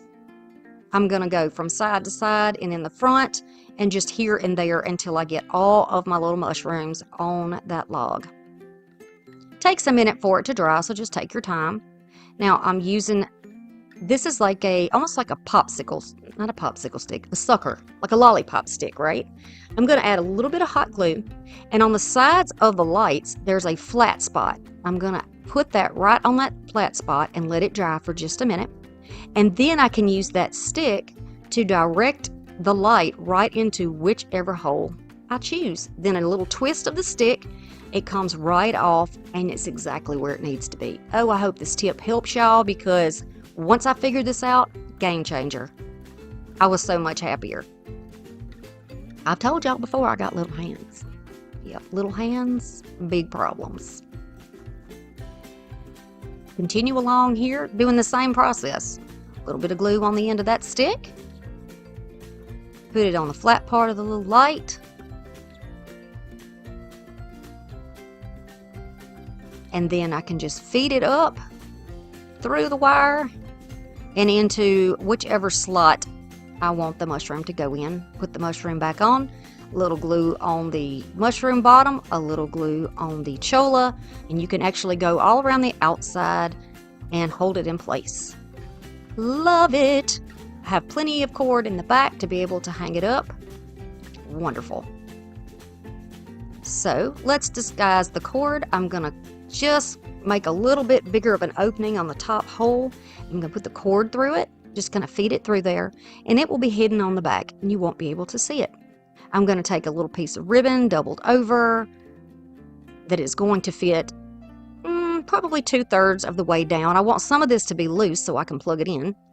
I'm gonna get my glue and just go back and forth on the cholla across that line. And then I can add down my ribbon. That's going to protect the wall, and it is also going to cover that up, just in case you were to peek from the side. Be sure that you get the edges glued down also, so it's nice and neat. Now we need something to disguise the wires, because you can see that right through the cholla. So if you want to use loose moss, you can. It's going to be a little messier. Spanish moss is perfect because it's long and stringy. So right in here, we can tuck it in here and right in here so that you don't see those lines. So pushing it inward and pressing downward on the wires so that they go to the bottom, you can cover up most of that. And you can also take a little bit and go through the holes in the front if you need to.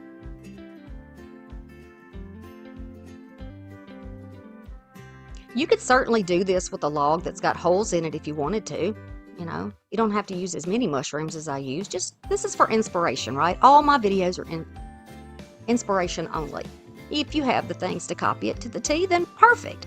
But if you don't feel like you have to, right? I'm just going to push it in there till I know I have enough to cover up. I can't see any of that silver wire poking down. I love the look of that. Now, because I love moss so much, we're going to go around each of these little mushrooms with some of that scrap moss. Now, this is the moss I was telling you about. It has brown moss, green moss, reindeer moss. Protect your fingers. I save all that moss, and they work. It's perfect for little pieces like this, because I'm going to need little bits. I'm going to pinch it up in my fingers and just press it into the glue. You can shake off or use your glue gun to kind of loosen up any extra so that it's not falling all over your decor. Obviously, you don't want that to happen. So be sure in the end that you do that. I'm going to go around each one of these, and you can see what I'm doing here. Very important that you protect your fingers in this because it's a lot of glue, and the moss can be kind of thin, and the glue is very hot. Very hot. I love this. It looks like the little mushrooms have found just the perfect home in this piece of wood. Now, you could also use Spanish moss here if you didn't want to mix your mosses, but let me tell you, if you live in the woods, then you know there's mixed moss everywhere. We don't discriminate in our woods. We like all the mosses. All of them are beautiful. Yes, yes, I love it. Y'all, what's the weather like today at your house? It is 42 degrees with light rain here. I live in southern Alabama, almost on the coast, not very far at all from the coast. And I'm glad to have some rainy weather and rainy, cool weather because we don't normally get it. So I enjoy it when it happens. Editing videos and running over my tax information and washing the clothes. That's my life, y'all. That's what I do. Because my kids are at school. They're back at school after Christmas break. Yay! Okay, so this is what it is going to look like. And of course, you'll get a better look at this in the end.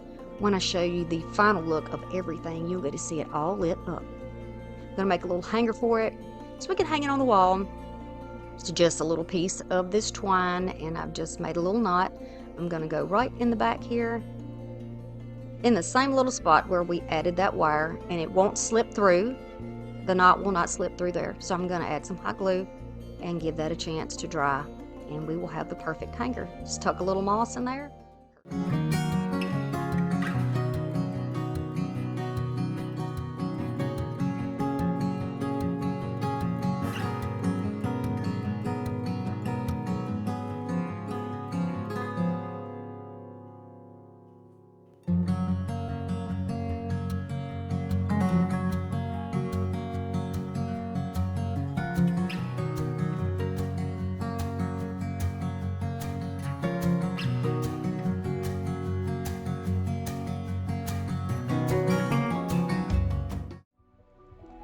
To start off with, we are going to make a book fairy. Yes, fairies again, y'all. Okay, I ordered these from Temu. I ordered 2 of them, so we're going to do 2 projects. This is what they look like when you get them from Temu. They are just made to sit outside in the yard. I'll try to find that link for y'all and put it in the description box. This is not sponsored. You're going to need some type of a moss mat or some moss, some foam, sanding block, some tape, something to cut with, some clippers. We're going to need some flat white paint or chalk paint. And then we're going to take the chalk paints here in relatively similar shades. And this is thrifted. This is a book stack box. Love it. I've had it for a long time. Finally decided what I want to do with it. We're going to use mushrooms. I've got these foam mushrooms that I've had for a while. I've done more projects with those. And then these I ordered from Temu, little minis. I have these scraps right here. This is from a lovely friend who donated some ribbons and some greenery. And then I'm going to start off with my sanding block and just go over these. Some of these areas on these books are raised, and I want to make them, relatively flat. I want the box to not be the main focus. See how yucky that is? So I've sanded most of it, tried to get most of the shiny off. Not going to focus on the pages. We're going to leave that as is. I'm going to start with the moss green color. I think this is Spanish moss. And I just decided to put this one on the bottom. So I'm going to color the entire thing. Be sure after you sand that you wipe it off. I don't think I showed that, but be sure you wipe it off because you saw all that dust, the paint particles and stuff that come off, and you don't want that loose in your paint. So you just be sure you wipe it. Then I'm going to go also on the sides, because remember we always look at all angles, and right on the inside too we're going to paint that green. For me, drying it with some type of a tool in between is helpful, so that's what I'm going to be doing today. And then I'm going to take the hinges off. This is so easy. This is just a little tiny screwdriver. You can probably get like a glasses repair kit, something like that, for a little screwdriver like that. And you can get those at Dollar Tree. And just going to take those hinges off, take it off both sides and the screws, and I'm going to save those for another project. So in order not to lose them, just going to put them in a little cup, put some painter's tape, and it's safe.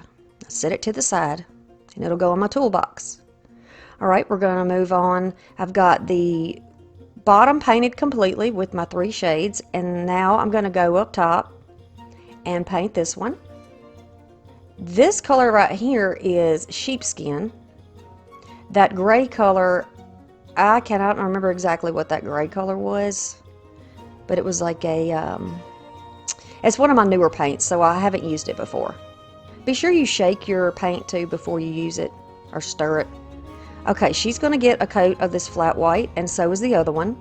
So both of those will be painted and dried. It's going to give us a decent base. But before we get started, it's really important that we cut off any glue that's on there. Get something to sand with and get your resin even. If there's any spikes or areas that are not even, I'm looking to try to make it as symmetrical as possible on her wings. Also, there's like a little extra, little bits and pieces here and there.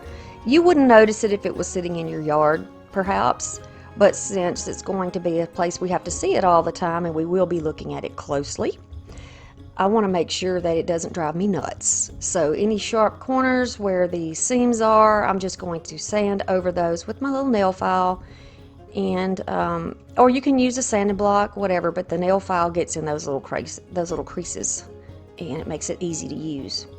And I'm just going to round off all those edges and make sure I don't have any clumps of glue that are showing, because when we put the paint on there, you'll be able to see all that. Give it a good wipe down and then spray it. So she has got one coat on the front and then one coat on the back. Both of these do. I'm going to make her a pale princess, so she is going to be buff, which is still darker than my skin tone. I'm going to take a mixture of brushes, but mainly detail type brushes, put on the spectacles. I'm going to put my paint to the side and start off with the legs and all the skin on the body. So I'll be painting her legs, her arms, her chest, back, face, ears, her hands. All of that will be painted this buff color. I painted one coat with a regular paintbrush and let it dry thoroughly in between. It can be kind of streaky. If you want to use like a chalk paint underneath this first, that would help with that. But to me, I didn't have a hard time with it, but it did take 2 coats. And be sure that you let it dry thoroughly in between, so when you put your second coat on, you're not lifting up the paint that you've already put down and removing all the hard work you've already done. So you see how I sort of graduated the color going upwards? Yeah, I like that look. And now we're going to scruff it up. So I'm going to grab some 60 grit and I am going to go over that with the sandpaper and just really bite down into that paint. You'll see the colors that were underneath there, which gives it a nice look. Plus I want this to look like maybe somebody went to sleep in the forest. Maybe they went to sleep in the forest. They went out there where it was nice and cool and shady in the soft moss to do some reading, and they just left the books. They just completely left the books. So we're going to age them. Going to do the same thing on the top. And I like that this beige has a greenish or bluish cast to it. It looks good, I think, with the other colors in the box. Really get down in there. And I like to start off with just taking off a little bit and then taking a little more and a little more. Because like I've said before, what have I said before, y'all? You can't put it back, but you actually can when it's paint. But it's just easier to start off light and then, make it darker where you want to make it darker, or heavier where you want to make it heavier. Same process here with using the antiquing wax. I want to go definitely in the areas that are depressed or in the cracks between the books to give that shadowing. I'm also going to be sure that I get around the edges and the sides. Going to make it look nice and dirty, but not filthy. Not filthy, right? We're not doing trolls here. No, we're not doing trolls. So we're going to continue around here until I've got all the surfaces, keeping in mind that you've got those surfaces on the edge that look like the book covers. I'm also going to go around the top. I went over that with some gray and then let that dry, and then you notice on the inside that gold is still gold, but I want to make it look more burnished, more aged. So I'm going to put that wax on there too and distress it in there. Then you can get a cloth and go over the inside of it to make sure that it's even, and then look at how it looks. I love it.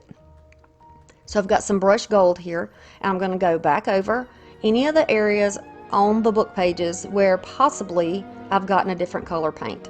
So and it really does sort of change the color as opposed to the color that's already there. You can't notice it as much on camera as in person, but just take my word for it. And you can skip that part if you don't have this type of a book stack. I'm just here for inspiration, y'all. I want to inspire you. So this is what it looks like. And I'm going to take my foam and stick it in there. I just stacked up some foam and cut it because I didn't have a block that would fit. Now this fits in there well. You don't even have to cut it. I'm going to take my moss mat, and this was just thrifted. And I'm almost to the bottom of it, y'all. How depressing. I really love this stuff. It's so easy to work with. It's thick. It still sheds, but you know, all of the moss mats really do shed. So once I get it cut approximately the size I want it, I'm going to kind of turn it under a little bit and really push it down into there between the box and the foam. Once I know that it is going to fit, and it doesn't have to fit perfectly, like I said, you can fold it down just a tad, or you can continue to trim it. Then I'm going to grab my corners, pull them up a little bit, and then just put down some glue so it doesn't go anywhere. This is just extra assurance that this does not fall apart. Now I'm going to take some nano tape. I think there's other names for the tape, so that may be a brand name, and I'm not sponsored, so I don't know. But I thrifted this. You're going to pull that tape off. You can, and yeah, for those of you who are wondering, yes, I do find brand new items at the thrift store, and I've had this for a while now. Didn't realize what it was, and now that I know what it is, I'm using it. Okay, so here she is, dried. Put your glasses on because we're going to do some detailed work here. I'm going to paint her hair. Now, I love this copper color. This is called Worn Penny. I mainly use this color during the fall when I'm crafting in the fall, but I thought for a fairy, for her to have some beautiful, rich, metallic hair, it would be perfect. So I'm just careful going around her ears, but you know, it doesn't have to be perfect, so you know, let her dry. Then we're going to stipple on the second layer above, and it really gives a better texture to the skin, and you don't see the streakiness. So now I've got some champagne colored metallic. I'm going to go over those little flowers in her hair. That's what they are, they're little flowers. I'm going to go over those. They have just a little sheen. I'm going to highlight her face, so she's going to get a little on her eyes. You know, where you would highlight, if you watch all those young folks doing the highlights on their videos, on the top lip, right on the nose, the chin. I put some on her clavicles, on her shoulders, and she's just beautiful. So we're going to go to the skirt next, and I am going to use a green color here. Now this is a brand new paint for me also. It is I opened the bottle and could not believe how rich and perfect this color is for fall. Look at that. I love it. I'll try to figure out the paint colors and let y'all know more specifically. If you need to know, just you can just put it in the comments, and then I'll go grab the bottles and look it up and give you the colors. So on the top, I decided to use the champagne as well. I took 2 coats with the champagne, but you can use white on top if you make a mess, almost like an eraser, if you happen to get any skin tone on it or whatever. And then put your champagne on top. But look at the sheen that gives to it. Oh, it's beautiful. Now, you see this one? We're going to put bronze on her wings. Can y'all tell I'm feeling fall already? This is not a fall project, but it could definitely go for a late summer look. So I'm going to put this beautiful, beautiful bronze all over her wings. This is 1 coat. We're going to let her dry. And then we're going to use nail glitter on her wings, y'all. Yes, nail glitter is a very fine, if you want it that way, you can look for the fine, and you can put that on there, and it gives such a beautiful coverage. They're not chunky. Yeah, I ordered this. No, I did not order this. Did I order this from Temu? This may have been something I got at the dirt cheap store, but I might have gotten this from Temu. But there's 4 colors in here, and they're all in shades of orange. So this is kind of orange and yellow. Look how pretty that is with her hair. So on the back of the wings, I'm going to use my Mod Podge, and I'm going to just sprinkle this on. Be sure you get a paper or some cardboard underneath so that you can save all the glitter that falls out. Then I'm going to take a very fine brush. I'm actually using my bridge brush here from Essential Stencil, and I'm going to go right up the division between each of those feathers, and I'm going to glitter just the divisions in the feathers. So it'll be like veining, like almost like when you see a butterfly. So that's what I wanted to do for her. I'm going to shake, shake, shake, and get the excess off. See? And then I'm also going to get a dry, clean, firm brush and flick away all the extra that we don't need on her wings. So anything that's out of the pattern, we'll just kind of flick that out of there. Now we need to protect her, so we're going to use some sealer. Once she is sealed and dry, we're going to start with the box. Now these little wooden pieces came from the Dollar Tree, found a big bag of them, and it's the perfect height for her to look as though she's sitting in the grass. Then I'm going to grab my one piece of greenery that has a wire in it there of these scraps. Had a wire in it, and it looks so pretty and viney, so I thought maybe a little semi-arch on the side would be pretty, kind of balance it out. And then I'm going to take little pieces of the different ferns and greenery and start adding to this box, because this fairy found these books out in the woods and decided to make a home. She's at least got a little park area, a little rest area here. So I'm going to take another piece, and I kind of cut it down, and I'm going to put it in the back. I like all of the texture in here, and I love that it's that rich green color, because to me that looks like it is summertime. I'm going to grab those mushrooms. It's just a variety of them, and for those of you who haven't seen my other projects I did with these mushrooms, I'm going to link the video. Plus, I want to let you know that these came on a garland of wire, and I took them all off. So now I'm just placing them here and there. I cut them to make them flat on the bottom and to change the heights of them. So we have some variety. I don't want everything the same. This is not a, we're not growing these to sell. We're just letting them grow in the wild, right? I'm going to use a little grass there. I'm going to poke one on the top. I'm going to add some little lights. Now you use your little tea lights. These came from the thrift store. Use little tea lights if you want. You could even use fairy lights, but be sure that you put something in there to disguise them. It just looks like little moonlight that's filtering through. I think it's pretty. I'm going to grab some of the moss from the Dollar Tree. I'm using the green because everything in here's got the greenish tint, keeping it congruent, keeping everything, right and matching. Then I cut the bottom of this one at a slant so that it would sit on the corner of that, or the edge of it. I'm just going to keep adding down and around until I get the look that I am striving for. So far, so good, right? This is really, really pretty. Really pretty. She loves her little space. So I'm looking at it from all angles, all directions, like I always tell y'all to do. Trying to decide what I am going to put in there now. What can add to it? And I remembered I had this baby breath, and I'm just going to cut it off of the picks, and I'm going to put that right over those flowers to give her a little more dimension. And look how pretty. It looks like she's been picking flowers, and she's got one on her anklet, one on her bracelet. She's got them in her hair. And of course, if she's wearing them, then she has to have a stash of them where she's picking them, right? So let's add some in here. Adds a little light back there too, little pops of white here and there. I'm just going to add them in, little surprise bursts of light in there, so it's not completely the bottom of the forest. And then just add them here and there, continuing around. This is just this is my thing, y'all. Yes. Oh, my heart. This little girl needs a name. I would love for you to choose a name for her and put it in the comments.